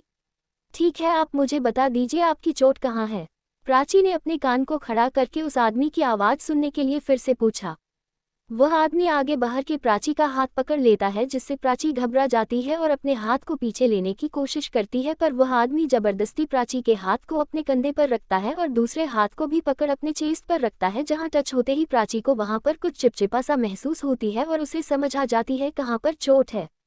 प्राची चुपचाप उस आदमी का ट्रीटमेंट कर देती है और फिर जब उठकर मुड़ती है तो अचानक उसकी पैर फिसल जाती है और वह उस आदमी के गोद में बैठ जाती है। उस आदमी के पास होने से प्राची को एक अजीब फीलिंग महसूस हो रही थी। उसकी सांसें तेज हो जाती हैं, साथ में हार्ट बीट भी फास्ट हो जाती है। उससे ये तनिष्क जैसा लग रही थी। प्राची कुछ भी सोचे समझे बिना जल्दी से अपनी आंखों से पट्टी हटा देती है और जब सामने वाले सेक्स को देखती तो उसकी आंखें हैरानी से फैल जाती है। सामने बैठा शख्स, जिसने अपने आंखों में मास्क लगाया हुआ था, जिससे बस उसका थोड़ा नाक और लिप्स ही देख रहे थे, जिसमें उसका चेहरा पहचानना मुश्किल था, पर प्राची को उसका चेहरा बहुत ही ज्यादा जानी पहचानी लग रही थी। उसका वह मस्क्यूलर बॉडी जो प्राची को लग रही थी, उसने पहले भी देखी है, पर वह उसे ठीक से पहचान नहीं पा रही थी। ऐसे प्राची को खुद को देखते देख वह आदमी प्राची के चेहरे के पास अपने चेहरे को लाकर, क्या आप मुझे किस करना चाहते हैं डॉक्टर? प्राची जल्दी से अपनी नजरें हटाकर, नहीं, आप ये कैसी बातें कर रहे हैं? प्राची के इतना कहते ही वह आदमी प्राची को अपने गोद से नीचे गिरा देता है, जिससे प्राची को अपने कमर में दर्द होती है, पर वह अपने मुंह से एक भी आवाज नहीं निकलती और फिर से उस आदमी को देखने लगती है। वह आदमी अपने साइड टेबल पर रखे बटन को प्रेस करता है, जिससे वहां पर 2 गार्ड आ जाते हैं और प्राची को उठाकर ले जाते हैं। कुछ देर बाद वही आदमी सोफे पर किसी राजा की तरह बैठा था और उसके सामने वही 4 गार्ड थे जिन्होंने प्राची को यहाँ पर लाया था और ले गया था। क्या इन चारों के सिवा और कोई है जिसने उसे लड़की को छुआ? उस पूरे रूम में एक डरावना आवाज गूंजता है। इस आवाज को सुनते ही सभी गार्ड्स अपना सिर नामे हिलते हैं। वह आदमी टेबल पर रख गन को उठना है और उस 4 बॉडीगार्ड जो इस वक्त नील डाउन के पोजीशन में सिर नीचे कर बैठे थे, उनमें से एक बॉडीगार्ड के हाथ पर शूट कर देता है, जिसे उस बॉडीगार्ड की आंखों से आंसू गिर जाता है, पर वह चिल्लाता नहीं। अपने बाकी बॉडीगार्ड को देख इन चारों के हाथों को इनके बॉडी से अलग कर दो और ले जाकर किनको खिला दो, बहुत दिनों से भूखा है बेचारा, इंसानों का मांस नहीं मिला ना खाने को। उस आदमी की बात सुनकर वह 4 बॉडीगार्ड डर से कांपने लगते हैं और अपने हाथ जोड़कर, हमें माफ कर दीजिए, पर यह जरूरी था, वह लड़की कुछ देख नहीं पा रही थी तो हमें मजबूरी में उस पकड़ना पड़ा, हमें माफ कर दीजिए। वह बॉडीगार्ड ये सब कह ही रहे थे, तभी उस आदमी के फोन की रिंग बजता है। वह कॉल रिसीव करता है और उधर से कुछ कहता है, जिसे सुन वह आदमी कॉल कट कर देता है और गुस्से में अपने सामने टेबल को पलट देता है और उन 4 बॉडीगार्ड को देख, अभी मेरे आंखों के सामने से दफा हो जाओ, अगर जिंदगी में कभी तुम चारों मेरे सामने आए तो तब तुम लोगों को मुझसे कोई बचा नहीं पाएगा। उस आदमी की बात सुनकर वह चारों अपनी जान बचाकर वहां से भाग जाते हैं। उनके जाते ही वह आदमी गुस्से में बाकी बॉडीगार्ड को देख, अब क्या तुम्हें भी अलग से कहना पड़ेगा यहाँ से जाने को? आउट। उस आदमी की बात सुनकर वह सारे बॉडीगार्ड्स वहां से चले जाते हैं। सभी के जाने के बाद वह आदमी अपनी आंखें बंद करके, मुझे ये जरा भी पसंद नहीं तुम्हें कोई मेरे सिवा टच करे, तुम सिर्फ मेरे हो प्राची, तुम्हें छूने का हक सिर्फ मेरा, मैं तुम्हारे ऊपर हक सिर्फ मेरा, मैं सिर्फ मेरा। टीना सिद्धार्थ के बारे में क्या जानना चाहती है? कौन है यह आदमी? एपिसोड 53। ओहे, तो उसने कहाँ कहाँ तुम्हें टच किया है? क्या वह मुझसे भी अच्छा है बैग पर? अब आगे। प्राची को वह बॉडीगार्ड हॉस्पिटल के बाहर छोड़ देते हैं। प्राची पूरी रास्ते उसे आदमी के बारे में सोच रही थी और वह उसी के बारे में सोते हुए हॉस्पिटल के अंदर जाने लगती है। प्राची जा ही रही थी तभी अचानक वहां पर कुछ लोग आ जाते हैं और प्राची को पकड़ उसे खींचते हुए दूसरे साइड अपने कार की ओर ले जाने लगते हैं। प्राची जो डर गई थी वह अपने हाथ पैर को चलते हुए उनसे खुद को छुड़ाने की कोशिश करती है, पर वह लोग प्राची को नहीं छोड़ते। प्राची कोशिश कर ही रही थी तभी वहां पर समीर और 2 डॉक्टर आ जाते हैं। वह लोग उनको देख प्राची को छोड़ जल्दी से वहां से भाग जाते हैं। उनके जाते ही प्राची धड़ाम से रोड पर ही गिर जाती है। समीर जल्दी से प्राची के पास आकर उसे सहारा देकर खड़ा करता है और प्राची को देख, आप ठीक है डॉक्टर प्राची? प्राची अपनी सिर हाँ में हिलाते हुए, मैं ठीक हूँ, थैंक यू मुझे बचाने के लिए, प्राची ने समीर और उसके साथ साथ बाकी दोनों को देखते हुए कहा। इसमें थैंक यू की क्या बात है डॉक्टर प्राची, ये तो हमारा फर्ज था, बट ये लोग थे कौन? और वह आपको किडनैप क्यों करना चाहते थे? एक डॉक्टर ने पूछा। प्राची अपनी सिर ना में हिलाते हुए, मुझे नहीं पता ये कौन है। क्यों मुझे किडनैप करना चाहते थे? शायद ये लोग किसी और को किडनैप करना चाहते थे और गलती से मुझे वह समझकर। समीर अपनी सिर हाँ में हिलाते हुए, ये हो सकता है, वैसे भी आप जैसे सॉफ्ट हार्टेड डॉक्टर की कोई एनिमी तो नहीं हो सकती। ये बताएं डॉक्टर प्राची, आपको कहीं चोट तो नहीं लगी ना? दूसरे डॉक्टर ने कहा। नहीं, मुझे चोट नहीं आई, मैं ठीक हूँ, प्राची ने कहा। तुम फिर वह सब एक साथ हॉस्पिटल के अंदर चले जाते हैं। अंदर जाकर प्राची सबसे पहले अपने केबिन में जाती है और चेयर पर बैठकर सिर को पीछे टिका है गहरी सोच में डूब जाती है। प्राची सोच रही थी, कुछ ही वक्त हुआ था कि उसके फोन बजने लगती है। प्राची देखती है तो स्किन पेन रॉन्ग नंबर थी। कुछ सोचते हुए प्राची कॉल रिसीव करती है तो उधर से मिश्का कहती है, प्राची तूने अपनी नंबर चेंज कर लिया और मुझे बताया भी नहीं? मतलब हाँ पता है हम अभी मिल नहीं पाते हैं, पर तेरे पास तो मेरी नंबर है ना डायरी में, तो तू मुझे कॉल करके अपनी यह नई नंबर दे सकती थी। हर बार क्यों ऐसा करती है तू? मैंने क्या कर दिया यार? मेरे ऊपर क्यों गुस्सा? मिश्का, मैं तेरे ऊपर गुस्सा नहीं हूँ, एक्चुअली मैंने फ़ोन कल ही खरीदी थी क्योंकि मेरी पुरानी फ़ोन गुम हो गई और फिर यह नई नंबर भी कल ही लिया और मैं थोड़ी बिजी थी इसलिए तुझे नंबर नहीं दे पाई, पर रिद्धि ने तुझे मेरा नंबर दे दिया ना। प्राची की बात सुनकर मिश्का शांत हो जाती है कि तभी प्राची को उधर से रिद्धि की आवाज़ सुनाई देती है, प्राची तू अभी 7 दिन के लिए अपने हॉस्पिटल से छुट्टी ले ली क्योंकि कल हम सब गोवा जा रहे हैं घूमने और यह ट्रिप सिर्फ मैं, तू, टीना, मिश्का और प्रिया जो अभी अपने ट्रेनिंग को जल्दी खत्म करके आ गई है वह चलेंगे और कोई नहीं, प्लीज़ मना मत करना। प्राची अपनी सिर ना में हिलाते हुए, अभी मैं बाहर कहीं भी नहीं जा सकती, अभी शायद 1 महीने तक मैं बिजी रहूंगी क्योंकि एक नई पेशेंट आई है जिसकी ट्रीटमेंट मुझे हर दिन करना पड़ेगा और अगर मैं गोवा चली गई तो मैं उनका ट्रीटमेंट नहीं कर सकती। अरे यार, ट्रीटमेंट कोई और कर लेगा ना, प्लीज़ हमने सारा इंतजाम कर रखी है, प्लीज़ मना मत कर, मिश्का ने रिद्धि के हाथ से फ़ोन लेकर कहा। ठीक है, मैं डीन से बात करके देखती हूँ पर मैं श्योर नहीं हूँ तो प्लीज़ कोई उम्मीद मत रखना, प्राची ने कहा। तू बात कर रही है मतलब तू जरूर राजी कर लेगी, हमें तुम पे पूरा भरोसा है। इतना कहकर प्राची के कुछ कहने से पहले उधर से कॉल कट हो जाता है और प्राची एक गहरी सांस छोड़कर अपनी सिर पीछे टिका लेती है। कुछ देर बाद प्राची अपने केबिन से बाहर निकाल डीन के केबिन में जाती है और डीन को देखते हुए, डीन मुझे 1 वीक के लिए छुट्टी चाहिए, एक्चुअली हम फ्रेंड्स मिलकर घूमने जा रहे हैं और आप मेरी जो नई पेशेंट है उसे डॉक्टर सौरभ से ट्रीटमेंट करवा देना। डीन प्राची को देख, इसकी कोई ज़रूरत नहीं है, मैं तुम्हें बताने ही वाला था, उन्होंने कहा है कि उनको अब डॉक्टर की कोई ज़रूरत नहीं है तो तुम रिलैक्स हो जाओ और 1 वीक एंजॉय करो। डीन ने मुस्कुराकर कहा। डीन की बात सुनकर प्राची अपनी सिर हाँ में हिलाकर वहां से चली जाती है। अंडरस्को शाम का वक्त, कॉफी कैफे। मिश्का कब से बैठी थी पर अब तक टीना नहीं आई थी। मिश्का टीना को कॉल करती है कि तभी उसे सामने से टीना आते हुए दिखती है। टीना मिश्का के सामने वाले चेयर पर बैठकर, सॉरी मिश्का दी, मैं लेट हो गई। सॉरी का छोड़ और यह बता तू अचानक सिद्धार्थ भैया के बारे में क्यों जानना चाहती है? मिश्का ने टीना को घूरते हुए पूछा। एक्चुअली वह मेरे आइडियल है, इसलिए मैं उनके बारे में जानना चाहती हूँ और मैंने सुना है 7 साल पहले उन्होंने कुछ किया था जिस वजह से उनको सिंघानिया मेंशन से निकाल दिया गया। प्लीज़ दिया आप मुझे बताए ना उन्होंने क्या किया था प्लीज़, टीना ने क्यूट सा फेस बनाकर मिश्का को देखते हुए पूछा। टीना की बात सुनकर मिश्का की चेहरा बिल्कुल मुरझा सा गई, उसकी आंखों में आंसू आ गए, जिसे देख टीना को कुछ भी समझ नहीं आती। वह मिश्का को रोकना चाहती थी, पर अगर वह ऐसा करती तो शायद उसे सच पता नहीं चलता, इसीलिए वह कुछ नहीं कहती। एक्चुअली 7 साल पहले एक लड़की के रेप करने के जुर्म में भाई को घर से निकाल दिया गया था, पर भाई ने कुछ नहीं किया था। मेरा भाई इतना बुरा कभी नहीं हो सकते, वह तो लड़कियों को बहुत ज्यादा रिस्पेक्ट देते थे, वह किसी लड़की के साथ ऐसा कभी नहीं कर सकते। भैया ने कितना कहा, कितना गिड़गिड़ाया। तनिष्क भैया ने भी सबको समझने की कोशिश किया, पर किसी ने नहीं सुना। भैया को घर से निकाल दिया। उसके बाद 2 सालों तक हमें भैया की कुछ भी पता नहीं चला, पर फिर हमें एक खबर आया कि भैया की डेथ हो चुकी है। इसके बाद सभी बहुत टूट गए थे, लेकिन आज से 1 साल पहले हमें सिद्धार्थ भैया के बारे में पता चला, जो तनिष्क भैया के रेबल है। उन्होंने अपने दम में इतना बड़ा मुकाम हासिल किया। हम सभी भैया के लिए बहुत प्राउड फील करते हैं, पर हम चाहकर भी भैया को घर नहीं बुला सकते और ना भैया घर आ सकते हैं। पापा ने उनको कसम दिया है कि वह कभी भी सिंघानिया मेंशन ना आए। मिश्का ने इतना कहकर अपनी आंखों से आंसू पूछकर टीना को देखा। टीना कुछ सोचते हुए, आई एम सॉरी दी, पर मिस्टर सिंघानिया ने ऐसा कुछ नहीं किया उनके ऊपर। जो भी यह है ये बिल्कुल गलत है, शायद इसी वजह से वह लड़कियों से नफरत करते हैं, उनको लड़कियां पसंद नहीं। फिर मिश्का को देखती, क्या आप मुझे बता सकते हैं वह लड़की कौन थी और अभी वह कहाँ है? क्या मैं उससे मिल सकती हूँ? मुझे उससे बात करना है। इस बार टीना की बात सुनकर मिश्का को शक होने लगती है और वह अपनी आंखें छोटी करके, टीना भैया तेरे आइडियल है, ये बात मुझे हजम नहीं हुआ, पर फिर भी मैंने तुझे सब बता दिया। पर अब तू बता, तेरे आइडियल तो प्राची है ना, और तू तो भैया के बारे में कुछ भी नहीं जानती, भैया को भी नहीं जानती, तो तू ऐसे कैसे कह सकती है कि भैया ने ऐसा नहीं किया, और वह भी इतने कॉन्फिडेंट के साथ। और उसके ऊपर तू भैया को इनोसेंट प्रूव करने के लिए उस लड़की से भी मिलना चाहती है। तुझे पता भी है ये कितना डेंजरस हो सकता है।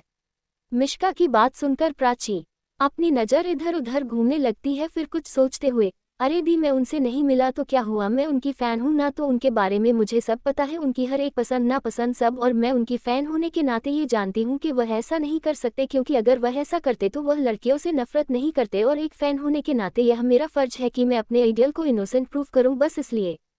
टीना की बात मिश्का को हजम तो नहीं होती, पर वह टीना को कुछ नहीं कहती और वहाँ से उठाते हुए, ठीक है अब मैं चलती हूँ, और एक काम करना, तू अपने सारे बैग्स को पैक कर लेना, क्योंकि हम 1 वीक के लिए गोवा जा रहे हैं, और गोवा से आने के बाद मैं तुझे उसे लड़की की सारी इन्फॉर्मेशन दूंगी।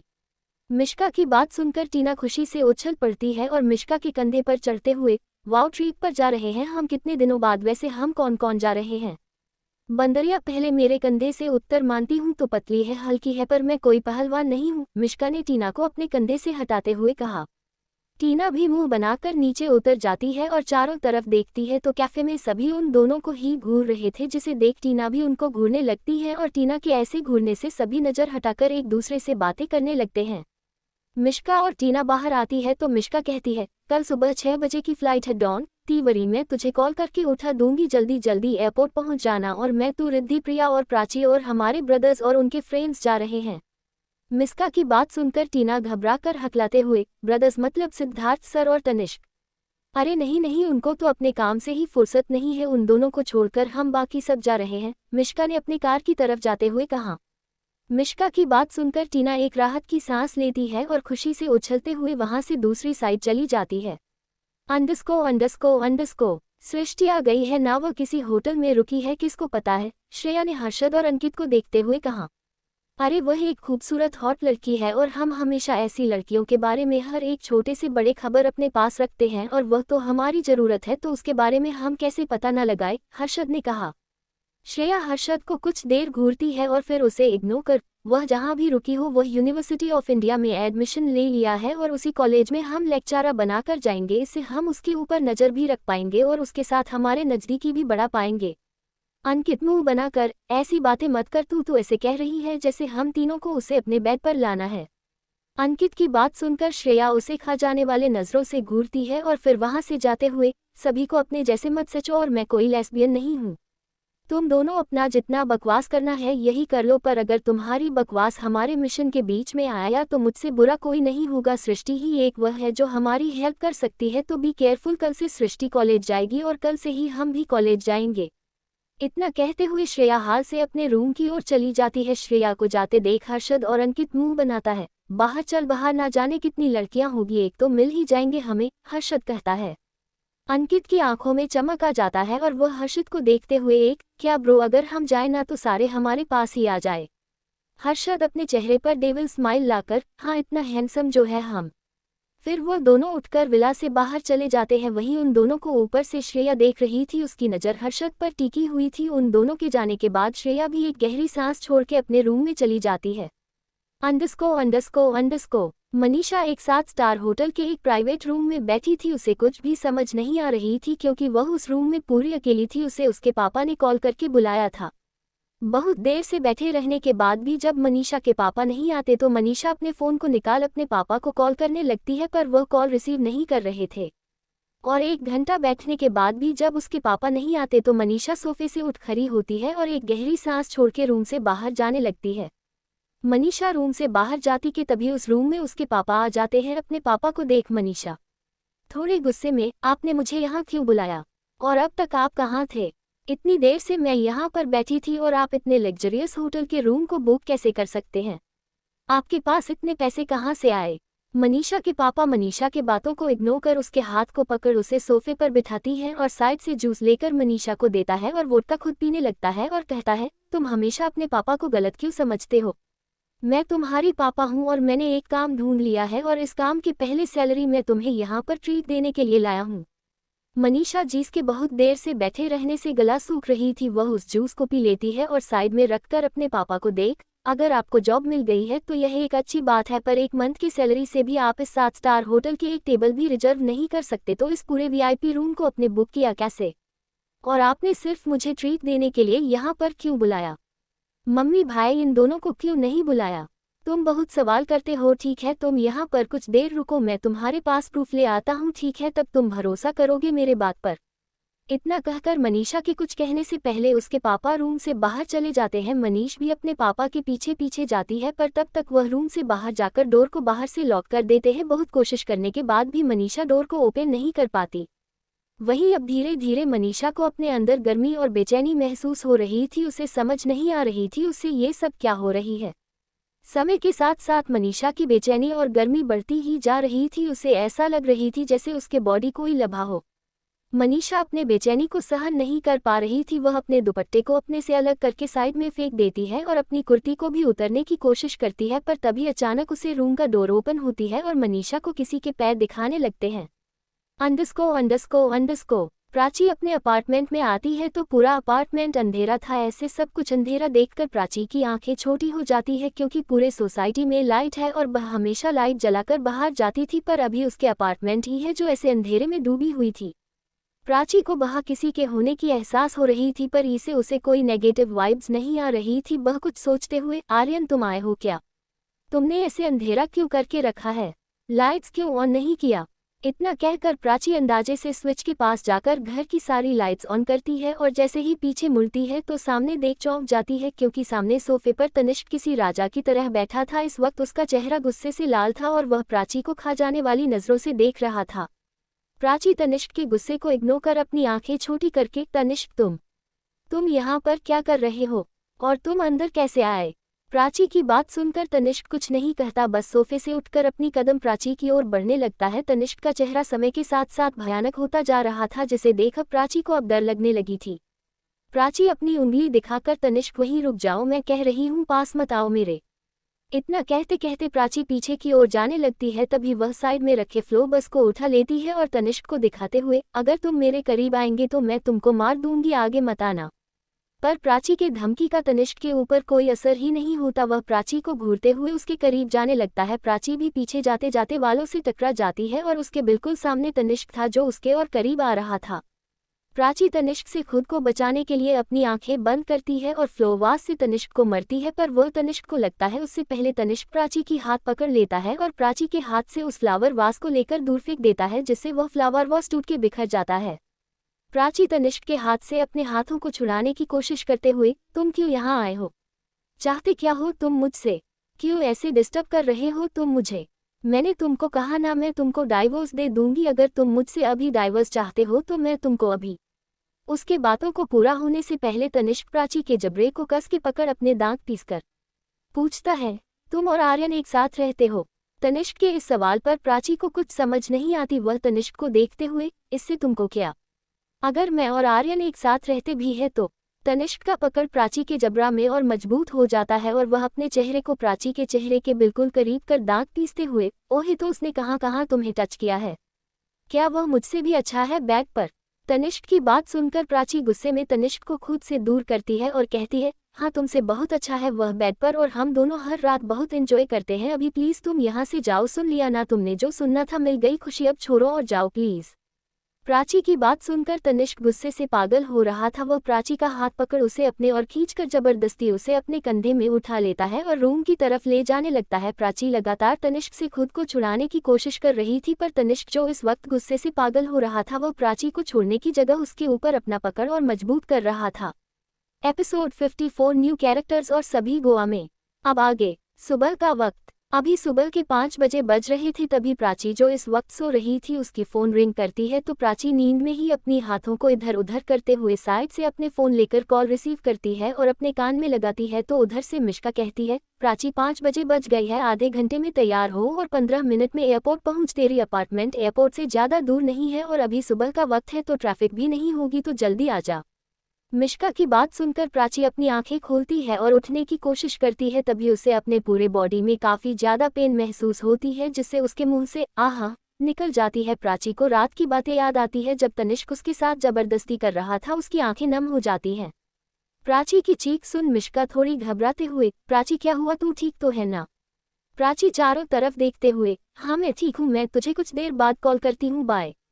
कॉल कट करके प्राची फ़ोन को साइड में रखती है और उठकर बैठ जाती है और खुद को देखती है तो इस वक्त वह नेकेड थी और उसके कंधे नेक सीन पेट पर खून के धब्बे थे, जिसे देख प्राची की आंखें हैरानी से फैल जाती है।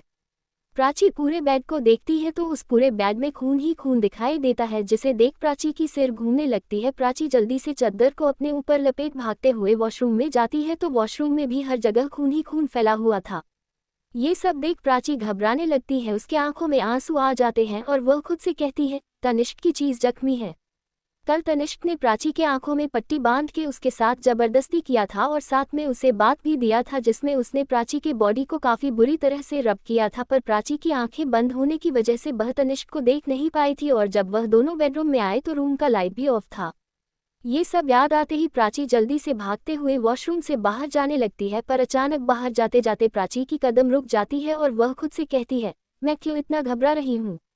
चोट उनको लगी है, मुझे क्या? वैसे भी उन्होंने मेरे साथ कुछ अच्छा नहीं किया और ना अब कर रहे हैं, मुझे कोई फर्क नहीं पड़ता उनके चोट से, जो चाहे वह हो उनके साथ, मैं तो अब गोवा जाऊंगी। इतना सोचकर प्राची एक गहरी सांस छोड़ती है और जल्दी से वॉशरूम और पूरे रूम को साफ करती है और फिर शावर लेकर अपने लगेज पैक करके अपार्टमेंट को लॉक करके निकल जाती है। अंडरस्को एयरपोर्ट में। इस वक्त एयरपोर्ट पूरी तरीके से खाली थी। वहां पर सिर्फ मिश्का, प्रिया, रिद्धि, टीना, शौर्य, नितिन, अर्नव, सायशा, आशिया थी। प्राची तो आते देख सभी की आंखें छोटी छोटी हो जाती है और वह लोग प्राची को घूरने लगते हैं। प्राची सबके बीच में आती है तो उसे घूरते हुए आशिया कहती है, प्राची बेटा तूने ये क्या पहना है? तुझे गोवा जाना है या फिर स्विट्जरलैंड?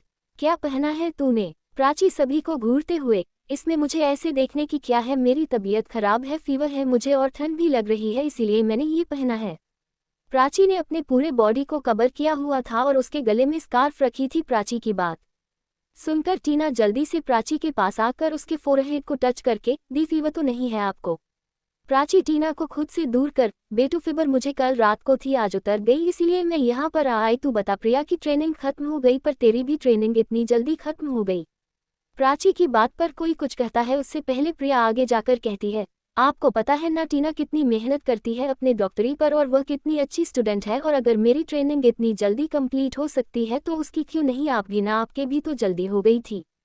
प्रिया की बात सुनकर प्राची कुछ कहती उससे पहले सायशा प्राची को गले लगाते हुए, कितने सालों बाद मिले हम और तू है कि मुझे देख ही नहीं रही है? तू गलत है, वह तुझे देखा नहीं रही है, ये बात नहीं है, वह तुझे पहचान ही नहीं पाई, तूने इतनी मेकअप जो किया है। शौर्य ने सायशा को देख कहा। सायशा प्राची से अलग होकर शौर्य को घूरते हुए, तुझसे मैंने पूछा? तुझसे मैं बात कर रही हूँ। नहीं ना, तो अपना मुंह बंद रख। यह उसका मुंह है और वह अपना मुंह जब चाहे जहाँ चाहे खोल सकता है, तो उसे मुंह बंद रखने को नहीं कह सकती पिद्दी। रिद्धब आगे आकर सायशा को देख कहा। सायशा उसे घूरते हुए, मैं तुझसे बात नहीं कर रही हूँ कुसिनोवा, और मुझे पिद्दी कहना बंद कर, मैं पिद्दी नहीं हूँ, बड़ी हो गई हूँ। सायशा की बात सुनकर रिद्धब उसे ऊपर से नीचे तक घूरते हुए, हाँ सच में तू बड़ी हो गई है। सायशा आंखें छोटी करके, ये गंदी नज़र किसी और पर टीका, मुझ पर नहीं। सायशा की बात सुनकर रिद्धब कुछ कहता है उससे पहले प्राची चिल्लाती है, बस करो तुम लोग और ये बताओ मिश्का रिद्धि तुम दोनों ने मुझे कहा था बस हम गर्ल्स हैं और वह भी मैं, तू रिद्धि टीना और प्रिया, तो ये सब कहाँ से आए? इनके बारे में मुझे क्यों नहीं बताया गया?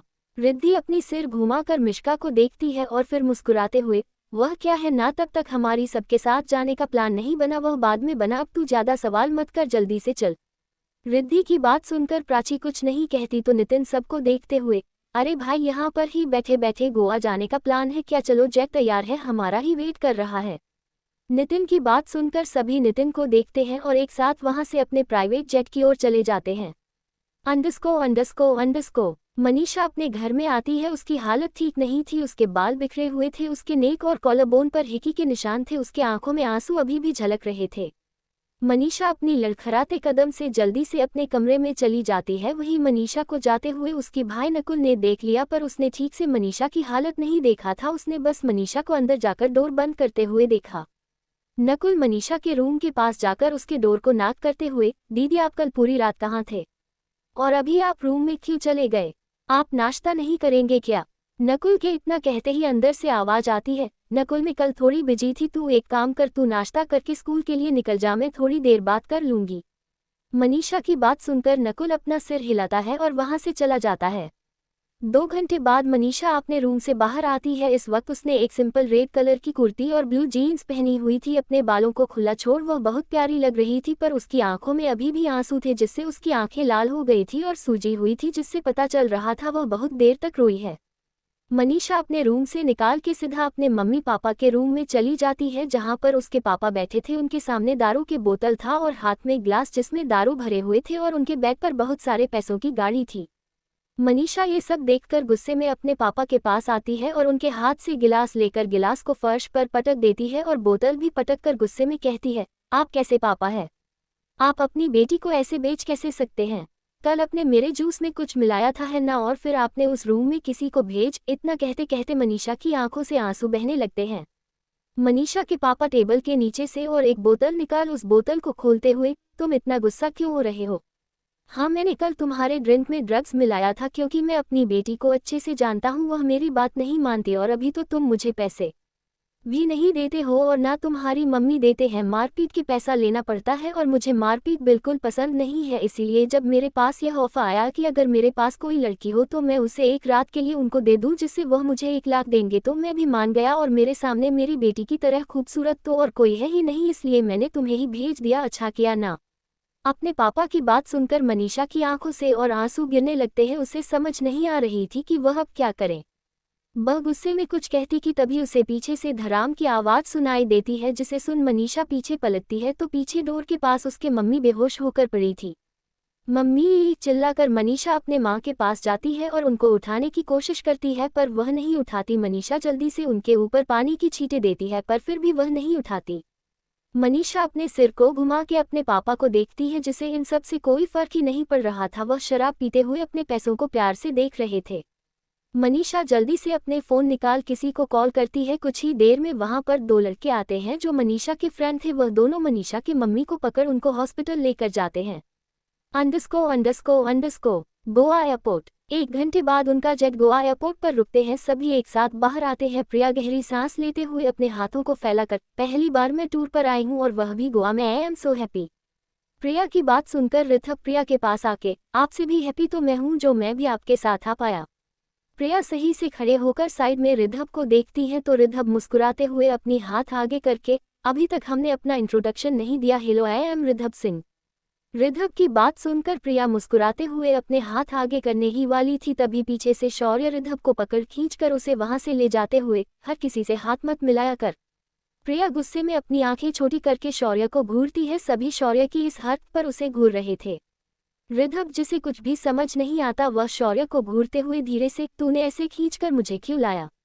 वह लड़की तुझे पसंद है क्या? कोई बात नहीं, अगर तुझे पसंद है तो मैं किसी और को पटा लूंगा, बस ऐसे खींचातानी मत कर मेरे साथ। इतना कहकर रिद्धब शौर्य से खुद को छुड़ा के जाकर कार में बैठ जाता है। शौर्य भी जाकर रिद्धब के पास बैठ जाता है। सभी एक दूसरे को देखकर अपने अपने कार में बैठ जाते हैं। प्राची टीना एक कार में बैठती है, प्रिया मिश्का एक कार में, सायशा आसिया एक कार में और अर्नब नितिन एक कार में। उनका कार रिसोर्ट की ओर निकल पड़ते हैं। कुछ देर में उनकी कार एक लग्जरियस रिसोर्ट के सामने रुकते हैं और सभी एक साथ बाहर आकर रिसोर्ट के अंदर चले जाते हैं। अंदर आते हैं तो वहां पर सिर्फ सर्वेंट थे और कोई भी दिखाई नहीं दे रहा था।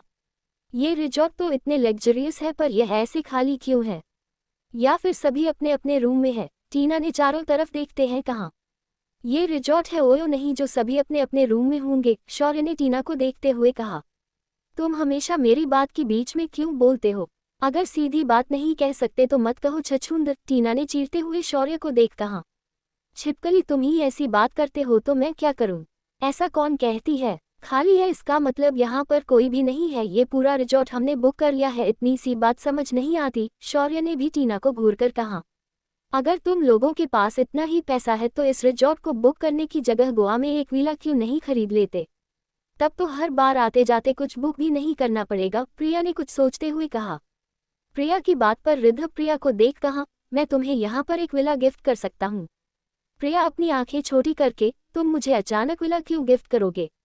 क्या मैं तुम्हारा दूर की बहन हूँ या फिर होने वाली बीवी?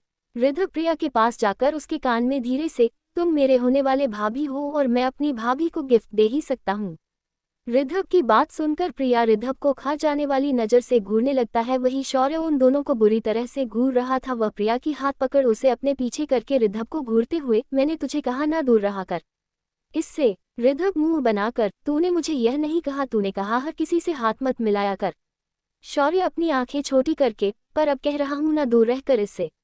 टीना शौर्य को साइड कर रिद्धब के सामने आकर, हाँ दूर रहा करो मुझसे, वरना जो डॉक्टर तुम्हारी जान बचा सकती है वह तुम्हारी जान ले भी सकती है। अर्नब उन दोनों को देखते हुए, चलो मैं सभी को उनका रूम बता देता हूँ, थोड़ी देर रेस्ट करो फिर हम बीच पर जाएंगे। अर्नब की बात सुनकर सभी अपनी से हिला देते हैं। तभी सायशा कहती है, क्या हम सभी रूम में सिंगल रहेंगे? रिद्धब सायशा को घूरने लगता है और नितिन पूछता है, क्यों तेरा कोई पार्टनर है क्या? तो तू उसे बुला सकती है, अपने साथ रूम रह भी सकती है, पर हम सभी सिंगल हैं तो हम सिंगल ही रहेंगे अपने रूम में। नितिन की बात पर सायशा मुंह बनाते हुए, मैं भी सिंगल हूँ, बस तुम सबको तो पता है ना मुझे डर लगती है, इसीलिए कह रही थी मेरे साथ किसी को रहना होगा।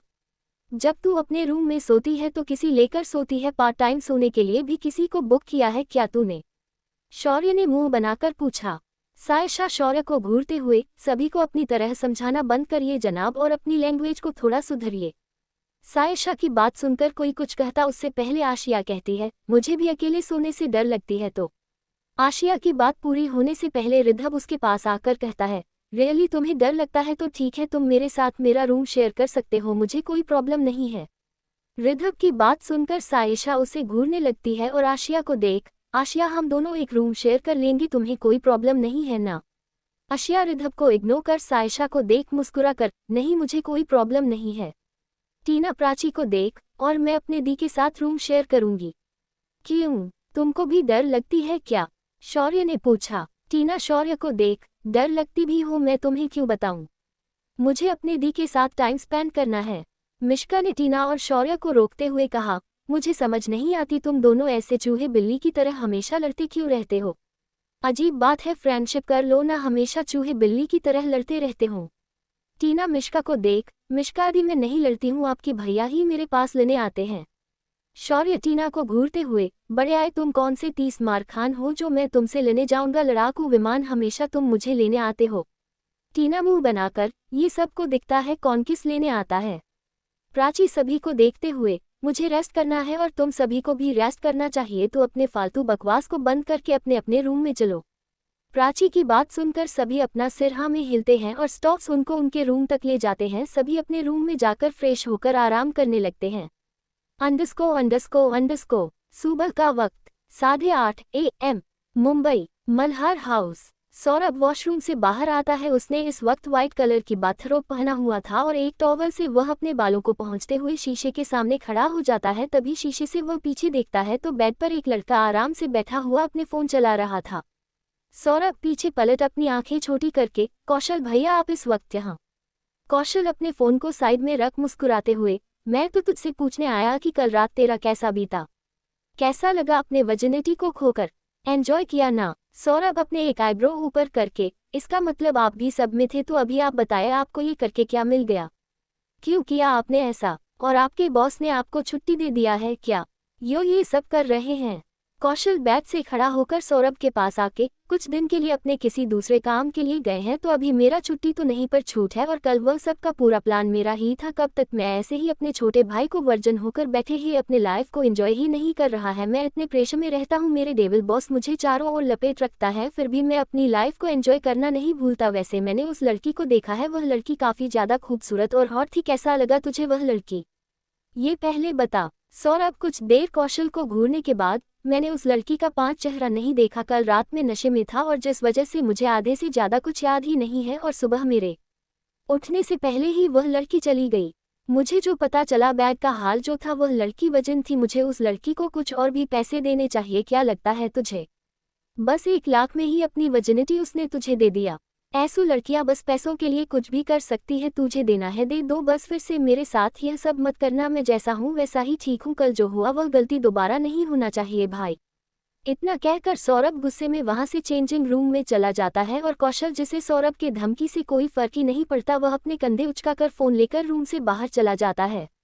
अंडरस्को गोवा। समुद्र से 1 किलोमीटर दूर एक बड़े से पैलेस के अंदर एक लड़का अपने रूम से बाथरोब पहनते हुए बाहर निकलता है। वह लड़का देखने में काफी हैंडसम था, उसके बाल बिखरे हुए थे जिससे वह और हैंडसम लग रहा था। वह लड़का अपने सामने खड़े अपने बॉडीगार्ड को देख, एक्स और मैक्स कहाँ हैं? आए क्या वह लोग? एक बॉडीगार्ड अपना सिर झुका के, अभी तक वह लोग नहीं आए, आई थिंक शाम तक वह आ जाएंगे। वह लड़का अपना सिर हाँ में हिलता है और वहां से लिविंग रूम में जाकर आराम से बैठ जाता है और अपनी कॉफी को एंजॉय करने लगता है। कुछ ही देर में 2 बॉडीगार्ड उसके रूम से एक लड़की को लेकर आते हैं। वह लड़की फॉरेनर लग रही थी। वह लड़की उस लड़के को देख मुस्कुराती है तो वह लड़का साइड से एक लेडीज पर्स बैग उसे लड़की की तरफ उछलते हुए, इसमें तुमने जितना कहा था उससे ज्यादा है, अब इसे लो और यहाँ से दफा हो। वह लड़की उस बैग को खोल के अंदर पैसों को देखत है और फिर मुस्कुराते हुए वहां से चली जाती है। उस लड़की के जाते ही उस लड़के के कान में एक आवाज पड़ता है, अग्रिम अपने ये हरकतों को बंद कर दे, वरना जब तेरे उड्डी भी वाइफ आएंगी ना तो तेरा खाल उधर देंगा। अग्रिम मुस्कुराते हुए पीछे पलटता है तो वहां एक्स और मैक्स खड़ा था, और यह बात मैक्स ने कहा था। वह दोनों आकर अग्रिम के सामने सोफे पर बैठ जाता है। अग्रिम मुस्कुराते हुए कहता है, मैं तुम दोनों की तरह बोरिंग लाइफ नहीं जीना चाहता हूँ। शादी से पहले ही यह आज़ादी है, शादी के बाद तो बस अपने पत्नी की ऑर्डर फॉलो करो, उनकी फरमाइश पूरी करो। एक्स जो एक के पीछे लट्टू होकर 15 साल से घूम रहा है पर अभी तक उसे कहा नहीं, उल्टा उसके दिल में अपने लिए नफरत पैदा करता जा रहा है। और दूसरा जो खुद लड़कियों से नफरत करता है, उसे और क्या ही कहे यार, तुम दोनों समझते नहीं हो, कुछ दिन बाद तो हम मर ही जाएंगे। मरने से पहले अगर हमने एंजॉय नहीं किया तो इस जिंदगी का क्या मायने, और पैसे भी तो हमने कमाए हैं, वह क्या मरते वक्त हमारे साथ ले जाएंगे। अग्रिम की इतनी लंबी भाषण को सुनकर एक्स अपना सिर हिला देता है और वहां से जाते हुए, तुम जो कहना है वह करो, बस अपने मिशन पर ध्यान दो, वहां से अगर भटके तो मैं तुम्हारे जिंदगी को लटका दूंगा। इतना कहकर एक्स वहां से चला जाता है। वही एक्स की बात सुनकर अग्रिम मुंह बनाकर, यार पता नहीं कौन सी घड़ी था जब इसको मैंने अपना फ्रेंड बनाया, हमेशा धमकता रहता है। मैक्स हल्का मुस्कुरा कर उठकर वहां से जाते हुए, तुम धमकी वाले काम करोगे तो धमकी तो देगा ही, अब हम थोड़ा रेस्ट करते हैं शाम को। मैक्स की बात को बीच में काटकर, शाम को हम बीच में जाएंगे पार्टी करने, मस्त मस्त लौंडिया आएंगे वहां पर। मैक्स रुक कर पीछे पलट अग्रिम को देख अपनी आंखें छोटी करके, तुम टपोरियों की तरह लैंग्वेज यूज कर रहे हो, भूलो मत तुम एक सक्सेसफुल बिजनेसमैन हो और साथ में एक एजेंट भी, तो तुम्हारे मुंह से ये सब शोभा नहीं देता। मैक्स की बात सुनकर अग्रिम मुंह बनता है तो मैक्स कहता है, हम शाम को बीच में जाएंगे पर तुम्हारी तरह लड़कियों को तारने नहीं, उनको प्रोटेक्ट करने। और यह बात अपने दिमाग में अच्छे से डाल दो, लड़कियों को प्रोटेक्ट करने की जगह तुम खुद उसका शिकार करने मत बैठ जाना। इतना कहकर मैक्स भी उठकर वहां से चले जाते हैं और अग्रिम मन ही मन उनको कोसने लगता है और उठकर वहां से अपने रूम की ओर चला जाता है। एक्स और मैक्स गोवा क्यों आए हैं? क्या इस बार प्राची के साथ एक्स का सामना होगा? अगर प्राची के साथ एक्स का सामना हुआ तो प्राची का रिएक्शन कैसी होगी? क्या प्राची को पता चलेगी एक्स कौन है? To be continue. बैंगनी दिल बैंगनी दिल बैंगनी दिल बैंगनी दिल बैंगनी दिल बैंगनी दिल बैंगनी दिल। नोट, पहली बात तो रीडर्स की सपोर्ट कम होती जा रही है जिससे मैं डिमोटिवेट हो रही हूँ, तो प्लीज़ रीडर स्टोरी को सपोर्ट कीजिए। और एक बात आप लोगों से पूछनी है कि क्या मैं जितनी सारी भी कपल्स को स्टोरी में दिखा रही हूँ, सभी के लव स्टोरी को दिखाओ या फिर सिर्फ मेन कपल को ही दिखाओ, क्योंकि अभी भी बहुत सारे कपल्स बनने वाले और कुछ तो आप लोगों को पता भी चल गया होगा कौन कौन कपल्स है बनेंगे। तो क्या आप लोगों को सारे कपल्स की लव स्टोरी पढ़ना है या फिर सिर्फ लीड की? और मेरी न्यू स्टोरी लाइव हो चुकी है, आप लोगों को मेरी लाइब्रेरी में स्टोरी मिल जाएगी। इश्क जॉनो सीजन 2 एपिसोड 55 पूरी रात हॉटीज और सेक्सीज के साथ। अब आगे। टीना उठ जा, तूने अभी तक नहाया नहीं है, इतनी लॉन्ग जर्नी करके आई है, अब तेरी नींद पूरी हो गई हो तो प्लीज पहले नहा ले। टीना प्राची सो रहे टीना को उठाते हुए बोली। टीना नींद में ही करवट लेते हुए, यार दीदू इतनी लॉन्ग जर्नी करके आई हूँ इसलिए मैं थोड़ी सो रही हूँ, थोड़ा सोने दीजिए ना, फिर मैं फ्रेश हो जाऊंगी और आप भी सो जाए, परेशान मत कीजिए मुझे। टीना की बात सुनकर प्राची अपनी सिरना में हिलती है और टीना के बाल जो खुले थे उनको साइड करके उनकी बन बना देती है, पर तभी प्राची को टीना के नेक पर हिकी की निशान दिखती है, जिसे देख प्राची की आंखें छोटी हो जाती है। प्राची टीना के कान पकड़ मोड़ते हुए, मेरी बहन इतनी बड़ी हो गई कि वह रिलेशन में रहने लगी है। टीना अपने कान को प्राची के हाथ से छुराते हुए, अपने कान को सहलाकर, आपको क्या मेरी इतनी प्यारी प्यारी कान पसंद नहीं आ रही है जो इसे उखाड़ने में लगे हो? प्राची अपने कमर पर हाथ रख टीना को घूरते हुए, मेरी बात छोड़ और मैंने जो तुझे पूछा वह बता, कौन है वह लड़का? टीना अपनी आंखों को गोल गोल घुमाते हुए, लड़का? कंसा लड़का? प्राची आंखें छोटी करके, तेरी बॉयफ्रेंड कौन है जिसके साथ तू डेट कर रही है, जिसने तुझे ये निशान दिया, नाम बता कौन है वह? टीना आंखों को गोल गोल घुमाकर, ये निशान की बात कर रहे हो? और यदि आप भी ना, ये तो कल मुझे चींटी ने काट लिया था, इस कारण ऐसा निशान हो गई। टीना की बात सुनकर प्राची अपनी आंखें छोटी करके टीना को घूरते हुए, अच्छा तो क्या तेरे होठों पर भी चींटी ने काट के ऐसे कट का निशान बना दिया? प्राची की बात को सुनकर टीना अपने मन में बोली, कहाँ फंस गई, अब तो दी तो मेरे पीछे हाथ धोकर पर गई, मैं क्या कहूँ यार, मैं किसी के साथ रिलेशन में नहीं हूँ, मेरा पागल बॉस कुछ दिन से सच में पागल हो गया है। इतना सोचते हुए टीना की नज़र प्राची के ऊपर जाती है और इस बार टीना अपने कमर पर हाथ रख प्राची को घूरते हुए, मेरी बात छोड़िए दी, आप ये बताया आपके गले में कॉलर बोन पर एयर बोल पर इतनी सारी हिकी की निशान आई कहाँ से? कौन से जानवर के साथ कल रात को थे आप? प्राची अपनी आंखें छोटी करके, छोटी तेरी जुबान कुछ ज्यादा नहीं चल रही, यह जानवर के साथ क्या होती है? टीना अपने होठों पर शरारती स्माइल लाकर, दी इसका मतलब आप कल रात सच में किसी के साथ थे? कुछ सोचते हुए अपनी आंखें बड़ी बड़ी कर, कहीं वह आपकी कोई मेल फ्रेंड तो नहीं है ना दी? अभी भी आपकी डाइवोर्स नहीं हुई है और आप भी अगर जीजू की तरह? प्राची टीना के सिर पर मरते हुए बोली, दिमाग चलाना बंद कर और जाकर फ्रेश हो जा। टीना मुंह बनाकर उठ के वॉशरूम में चली जाती है और फिर वॉशरूम से अपनी सिर बाहर निकाल, मुझे पता है दी कल रात आप जीजू के साथ थी, क्या आप दोनों की रिलेशन ठीक हो गई है? पर आपको अपनी रिलेशनशिप जीजू के साथ अभी ठीक नहीं करना चाहिए, उन्होंने आपके साथ बहुत गलत किया, उनको और कुछ दिन पनिश करना चाहिए।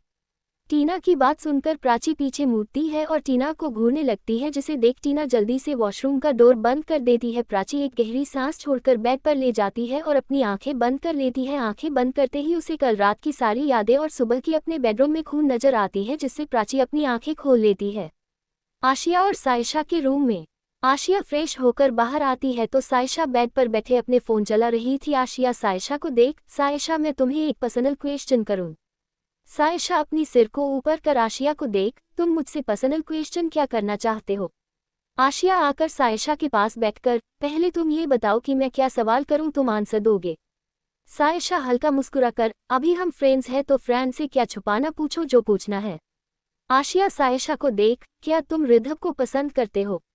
आशिया की बात सुनकर सायशा इधर उधर देखते हुए, तुम ऐसा क्यों पूछ रहे हो? मैं भला उसे क्यों पसंद करने लगी? हम बस बचपन से दोस्त हैं, हम सभी दोस्त हैं। आशिया हल्का मुस्कुराकर, मैं अभी लोगों की आंखों में प्यार देख पाता हूँ, बचपन से मैं प्राची के साथ हूँ, प्राची की आंखों में बचपन से ही मैंने तनिष्क जी के लिए प्यार देखा, पहले मैं नहीं समझती थी पर अब समझती हूँ और आज मैंने सेम फीलिंग्स रिधव के लिए तुम्हारी आंखों में देखा, इसलिए पूछा बस। सायशा अपनी सिर ना में हिलाते हुए, मैं किसी कैसे उनवा से प्यार नहीं कर सकती। आशिया बस अपनी सिर हिला देती है, जिसे देख सायशा कहती है, मेरी बात छोड़ो, तुम बताओ तुम्हारे लाइफ में कोई है? आशिया कुछ सोचते हुए, मेरे लाइफ में कोई नहीं है, बट मैं किसी को लाइक करती हूँ, मैंने उनको बस एक बार ही देखी थी और उसके बाद से पता नहीं क्यों वह मेरी यादों से बाहर जा ही नहीं रही है। सायशा आशिया के कंधे से अपने कंधे को मार के, love it first sight right? Asia शर्माते हुए अपनी नज़र झुकाकर, ऐसा ही कुछ। सायशा मुस्कुराकर, ओए होए शर्माते हुए तो बड़ी प्यारी लगते हैं तुम। आशिया सायशा को देख, पता नहीं उनसे फिर कभी मिल पाऊंगी या नहीं। 1 साल पहले उनसे मिली थी और अभी तक उनकी कोई पता नहीं, शायद फिर कभी उनसे मुलाकात ही नहीं होगी। सायशा आशिया के कंधे पर हाथ रख, महादेव सबके लिए उनके लाइफ पार्टनर को पहले से चुनकर रखते हैं। अगर वह तुम्हारे किस्मत में है तो वह खुद ब खुद तुम्हारे पास आएगा।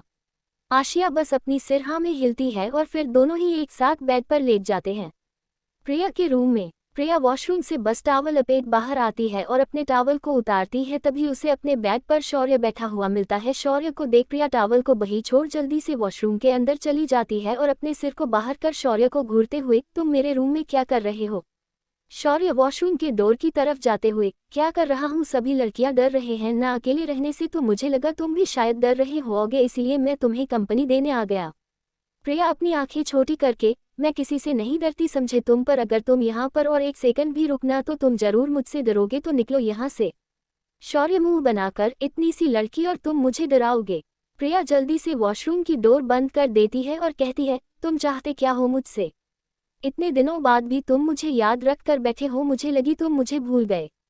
शौर्य वहां से जाते हुए, मुझे भी लगा था तुम मुझे भूल गए हो, पर तुम भी तो मुझे नहीं भूले, और मैं ब्रेनोलिया पीता हूँ, बचपन से मैं वही पीते हुए बड़ा हुआ, तो मैं आसानी से कुछ भी नहीं भूलना। अब फ्रेश होकर आराम कर लो, इवनिंग में हम बीच में जाएंगे।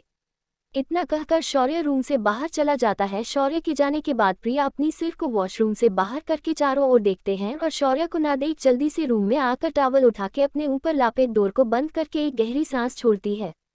अंडरस्को एक्स इस वक्त शर्टलेस था और उसके कंधे पर और सीने पर बैंडेज किया हुआ था, जहां से खून निकलकर सूख गया था। एक्स शीशे के सामने खड़ा होकर खुद को देख रहा था, उसके बॉडी पर कई जगह नाखूनों के निशान थे। मैंने तुझे कहा था मैं सब कुछ संभाल सकता हूँ तुझे ना आने को, पर तू इतनी चोट लेकर भी यहाँ तक आ गया। मैक्स ने रूम में आकर एक को देख कहा। एक्स अपना सिर घुमा के मैक्स को देख, चोट तो तुझे भी लगा है ना, फिर भी तू यहाँ आया तो मैं क्यों नहीं आ सकता? मैक्स एक्स के पास आकर उसके चोट को देखते हुए, क्योंकि मुझसे ज्यादा तेरा चोट गहरा है और ज्यादा भी ऊपर से तू अपने चोट पर और ज्यादा चोट दे रहा है। एक्स अपने बैंडेज को खोलते हुए, यह मेरे लिए कुछ भी नहीं है, दर्द सहने का आदत है, अगर इस छोटी सी दर्द से मैं काबू हो जाऊं तो मैं एक्स कैसे कहलाऊं? मैक्स एक्स की मदद करते हुए, तू मुझसे इतनी रिस्पेक्ट से बात मत किया कर, मुझे हजम नहीं होता। मैक्स की बात पर एक्स मुस्कुरा देता है। तभी रूम में अग्रिम आता है और उन दोनों को देखते हुए, कभी कभी मुझे लगता है तुम दोनों ही गए हो, पर आई नो मैं गलत हूँ। दोनों ही अग्रिम को पूरा इग्नोर कर देते हैं, जिससे अग्रिम मुंह बनाकर साइड से फर्स्ट एड बॉक्स लाकर एक्स के साइड टेबल पर रख के, अब बैंडेज उतर गया है तो जा हॉट शावर ले ले, फिर हम तेरे ड्रेसिंग कर देते हैं। अग्रिम की बात सुनकर एक्स कुछ कहे बिना चुपचाप वॉशरूम में चला जाता है। एक्स के जाने के बाद मैक्स अग्रिम को देख, तुझे अपना प्लान याद है ना, हमें किसी भी तरह एक्स को इस मिशन से दूर रखना होगा, नहीं तो उसकी जान खतरे में आ सकता है, वह वैसे ही बहुत ज्यादा जख्मी है। अग्रिम अपना सिर हाँ में हिलाते हुए, डोंट टी वरी ब्रो, मैंने सारा इंतजाम कर रखा है, वैसे भी मैं इतनी जल्दी अपने इस क्रू बॉसी फ्रेंड को खोना नहीं चाहता। अग्रिम की बात पर मैक्स अपना सिर हाँ में हिलता है और वह दोनों अपने प्लान को लेकर कुछ बातें करने लगते हैं। अंडरस्को इवनिंग में सभी तैयार होकर बाहर आते हैं। अर्नब ने व्हाइट निक्कर के साथ ढीला ढाला ब्लैक टी शर्ट पहना था, शौर्य ने येलो शर्ट जिसमें फ्लावर बने हुए थे साथ में व्हाइट शॉर्ट्स, नितिन ने स्काई ब्लू शर्ट साथ में व्हाइट निक्कर, रिद्धब ने रेड शर्ट के साथ में ब्लू निक्कर। चारों लड़के काफी ज्यादा हैंडसम और डैशिंग लग रहे थे। वही प्राची जिसने ऑरेंज कलर की क्रॉप टॉप और ऑरेंज कलर की व्हाइट कलर की शॉर्ट जीन्स पहनी थी, जो उसके थाई से काफी ज्यादा ऊपर आ रही थी और उसकी गोरी गोरी टांगें दिख रही थी। इस वक्त प्राची बहुत ज्यादा हॉट लग रही थी। टीना ने भी रेड कलर की क्रॉप टॉप और व्हाइट कलर की शॉर्ट जीन्स पहनी थी। प्रिया जिसने नेवी ब्लू कलर की ऑफ शोल्डर शर्ट चंद सूट पहनी थी। सायशा ने पर्पल कलर की बिकिनी के ऊपर एक ट्रांसपेरेंट व्हाइट कलर की लॉन्ग टी शर्ट पहनी हुई थी और मिश्का ने ब्लू कलर की बिकिनी पहनी हुई थी, उसके ऊपर white transparent long T shirt. Asia ने रेड कलर की बिकिनी के ऊपर ब्लैक कलर ही ट्रांसपेरेंट लॉन्ग टी शर्ट पहनी हुई थी, जिसमें वो काफी प्यारी लग रही थी। सभी लड़कियां बहुत ही प्यारी लग रही थी। सायशा गहरी सांस छोड़ के, हम दोपहर को जाने वाले थे और अभी इवनिंग हो गई है, जल्दी चलो, फिर वापस भी आना है, हमें पार्टी में भी तो जाना है ना। सायशा की बात सुनकर कोई कुछ नहीं कहते, सभी चुपचाप रिजॉर्ट से बाहर निकाल अपने अपने कार में बैठ जाते हैं और उनकी कार बीच की ओर चल पड़ता है। उनकी कार बीच के पार्किंग में रुकता है तो सभी एक साथ कार से बाहर आते हैं। लड़कियां बाहर आते ही भागते हुए बीच की ओर चले जाते हैं और लड़के एक दूसरे की मुंह देखकर उनके पीछे पीछे चले जाते हैं। लड़कियां सीधा जाकर समुद्र के पानी में कूद जाते हैं और खेलने लगते हैं, जिसे देख लड़के अपना सिर पीट लेते हैं। नितिन एक गहरी सांस छोड़, इवनिंग में हम आए हैं और अभी इनको नहाने की परी है, सच में लड़कियां पागल होती है। शौर्य प्राची को देखते हुए हल्का मुस्कुरा कर, पागल हो या जो भी हो, इतने दिनों बाद आज प्राची को खुलकर मुस्कुराते हुए देखा है। शौर्य की बात सुनकर सभी की नज़र प्राची पर चली जाती है, जो मुस्कुराते हुए सभी के ऊपर पानी की छींटे मार रही थी और इस वक्त वह बहुत ज्यादा प्यारी लग रही थी। सारे लड़के उसको देखते हुए साइड में जाकर बैठ जाते हैं और अपने लिए एक एक ड्रिंक मंगवा लेते हैं। कुछ देर बाद सारी लड़कियां थक हार कर उनके पास आ जाते हैं और उनके पास बैठ जाती हैं, तो लड़के उनको ड्रिंक देते हैं, जो सारी लड़कियां एक ही साथ में पी जाती है। प्राची अपनी सिर पकड़ रिद्धब को घूरते हुए, तू ये क्या पी रहा था? यह इतना कड़वा क्यों है? करेले की जूस है क्या? रिद्धब धीरे से उठ जाता है और वहां से जाते हुए, एक्चुअली इसमें वोडका था और तूने वह पी लिया। रिद्धब की बात सुनकर प्राची की आंखें बड़ी हो जाती है और वह उठकर रिद्धब के पीछे उसे पकड़ने के लिए भागती है। सायशा उठकर वहां से जाते हैं, मैं वॉशरूम से आती हूँ। टीना शौर्य को देख, छछूंदर हमारे लिए थोड़ा सॉफ्ट ड्रिंक लेकर आ। शौर्य अपनी आंखें छोटी करके, छिपकली भगवान ने तुझे हाथ पैर दोनों दिए हैं, तो पैरों से चलकर जा और हाथों से उठाकर अपने लिए जो सॉफ्ट ड्रिंक पीना है वह लेकर आ। टीना मुंह बनाकर, कितना आलसी है ये बंदर। टीना की बात सुनकर शौर्य कुछ कहता है, उससे पहले प्रिया उठते हुए, ठीक है तुम लोग बैठो, मैं सॉफ्ट ड्रिंक ले आती हूँ। इतना कहकर टीना जाने लगी तो आशिया कहती है, प्रिया मैं भी तुम्हारे साथ चलती हूँ। शौर्य है आशिया को रोकते हुए, तुम बैठो, थक गई होगी ना तुम, मैं चलती हूँ इसके साथ। इतना कहकर शौर्य टीना की हाथ पकड़ उसे खींचते हुए लेकर जाता है। वहीं यह सब देख मिश्का और टीना की आंखें छोटी हो जाती है और फिर वो दोनों एक दूसरे को देखते हैं और दोनों के चेहरे पर डेविल स्माइल आ जाते हैं। उनके दिमाग में कुछ चल रही थी जो उनके चेहरे की एक्सप्रेशन साफ बता रहे थे। वहीं अर्नब उठकर वहां से जाते हुए, मुझे एक अर्जेंट कॉल करना है, तुम लोग यहीं बैठे रहना, कहीं मत जाना। इतना कहकर अर्नब वहां से अपने फोन निकाल किसी से बात करते हुए चला जाता है। अर्नब को जाते देख मिश्का उदास हो जाती है और टीना, आशिया और नितिन से एक्सक्यूज करके अर्नब के पीछे पीछे चली जाती है, जो बात टीना और आशिया भी नोटिस कर लेते हैं। वही कोई था जो इन सब की वीडियो बना रहा था, वह सभी की वीडियो बनाकर किसी को सेंड कर देता है। उस आदमी के सेंड करते ही कुछ ही देर में उसके पास एक कॉल आता है। वह आदमी कॉल अटेंड करता है तो उधर से कुछ कहता है, जिसे सुन वह आदमी कहता है, इसीलिए तो तुझे कह रहा हूँ जल्दी से यहाँ आ जा, यहाँ पर कुछ नई नई तितलियाँ आए, खेलने में मजा आएगा और बाकी लोगों को भी लेकर आना। इतना कहकर वह आदमी कॉल कट कर देता है और अपने सामने टीना और आशिया को देखा है और फिर अपना सिर घूमकर कुछ दूरी पर प्राची को देखता है, जो रिद्धब के कंधे पर चढ़कर उसको मार रही थी। फिर अपना सिर दूसरे साइड घूमता है जहां से सायशा आ रही थी और उससे कुछ दूरी पर मिश्का आगे की ओर जा रही थी। यह सब देख उसे आदमी के चेहरे पर डेविल स्माइल आ जाता है। अर्नब फोन पर बात कर रहा था, वह कॉल कट करके पीछे पलटता है और अपने पीछे मिश्का को देख मुस्कुराते हुए, मिश्का मैम आप कुछ बात करनी थी आपको। मिश्का अर्नब को देखते हैं, तुम मेरे साथ ऐसा क्यों कर रहे हो? मुझे इग्नोर कर रहे हूँ और अब तुम मुझे मैम क्यों कह रहे हो? तुम तो मेरे सीनियर हो, तुम मेरी सर हो। अर्नब मिश्का को देख, मैं आपकी सीनियर नहीं हूँ सर कह के मुझे शर्मिंदा मत कीजिए, आप तो कंपनी के बॉस के बहन हैं, तो मैं आपका सीनियर कैसे हुआ? आप सिंघानिया इंडस्ट्री के मालिक हैं और मैं एक सिंपल सा एम्प्लॉय। इतना कहकर अर्नब मिश्का की बात सुने बिना वहां से चला जाता है। मिश्का मूडकर अर्नब को देखने लगती है, उसकी आंखें नम हो गई थी। वही शौर्य जो प्रिया को खींचते हुए दूसरे साइड एक पेड़ के पीछे ले गया था और उसे पेड़ से सटा के उसके दोनों तरफ अपने दोनों हाथों को रखकर उसे ही घूर रहा था। प्रिया जो शौर्य के इस हरकत पर इरिटेट हो रही थी, वह झुंझला कर बोली, क्या है कभी लड़की नहीं देखी क्या? मैं यहाँ पर सबके लिए ड्रिंक ले जाने आई हूँ, तुम्हारा खा पी के कोई काम नहीं है मुझे पता है, पर मेरी तो है ना, तो हटो यहाँ से। प्रिया की बात सुनकर भी शौर्य एक इंच भी नहीं हिलता, उल्टा अब वह प्रिया को ऊपर से नीचे तक ऐसे देखने लगता है जैसे वह प्रिया के कपड़े के अंदर भी सब कुछ देख पा रहा हो। शौर्य के ऐसा करने से प्रिया जल्दी से अपने हाथों से अपने सीने को छुपाते हुए, ऐ गंदे लड़के, ये किस नज़र से देख रहे हो तुम मुझे? अपनी नज़रें ठीक रखो वरना तुम्हारी नज़र को मैं किसी और पर नज़र रखने की लायक नहीं छोड़ूंगी। शौर्य प्रिया के चेहरे को देख हल्का मुस्कुरा कर, वैसे कपड़े पहन के तुम बहुत ज्यादा क्यूट ब्यूटीफुल लगते हो, पर बिना कपड़ों के तुम बहुत सेक्सी लगते हो। प्रिया अपनी आंखें बड़ी बड़ी कर, तुम ये क्या कह रहे हो?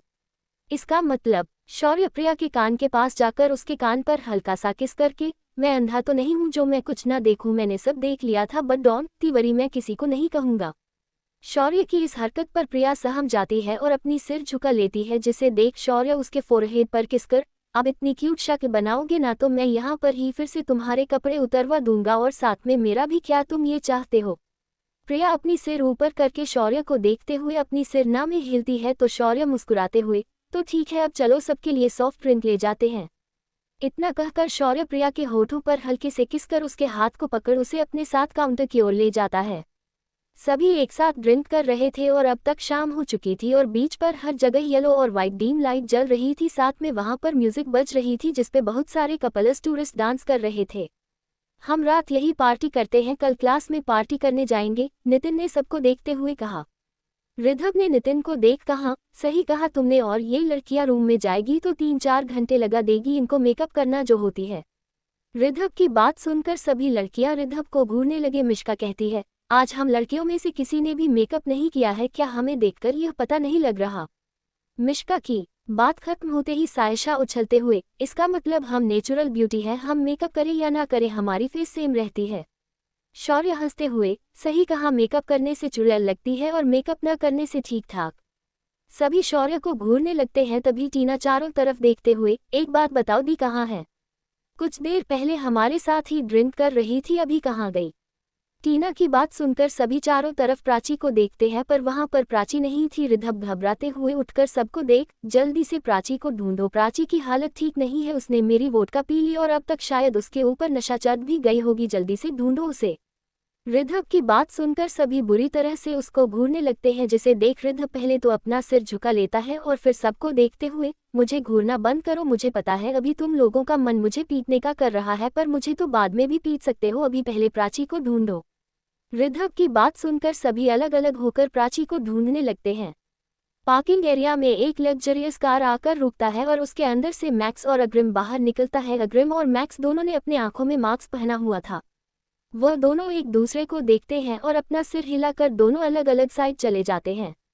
वही उनके जाते ही वहां पर एक और करके रुकता है और उसके अंदर से एक्स बाहर निकलता है, उसने भी अपने आंखों में मास्क पहना हुआ था। वह जाते हुए अग्रिम और मैक्स को देख अपने चेहरे पर एक डेविल स्माइल लाकर सीधा जाने लगता है।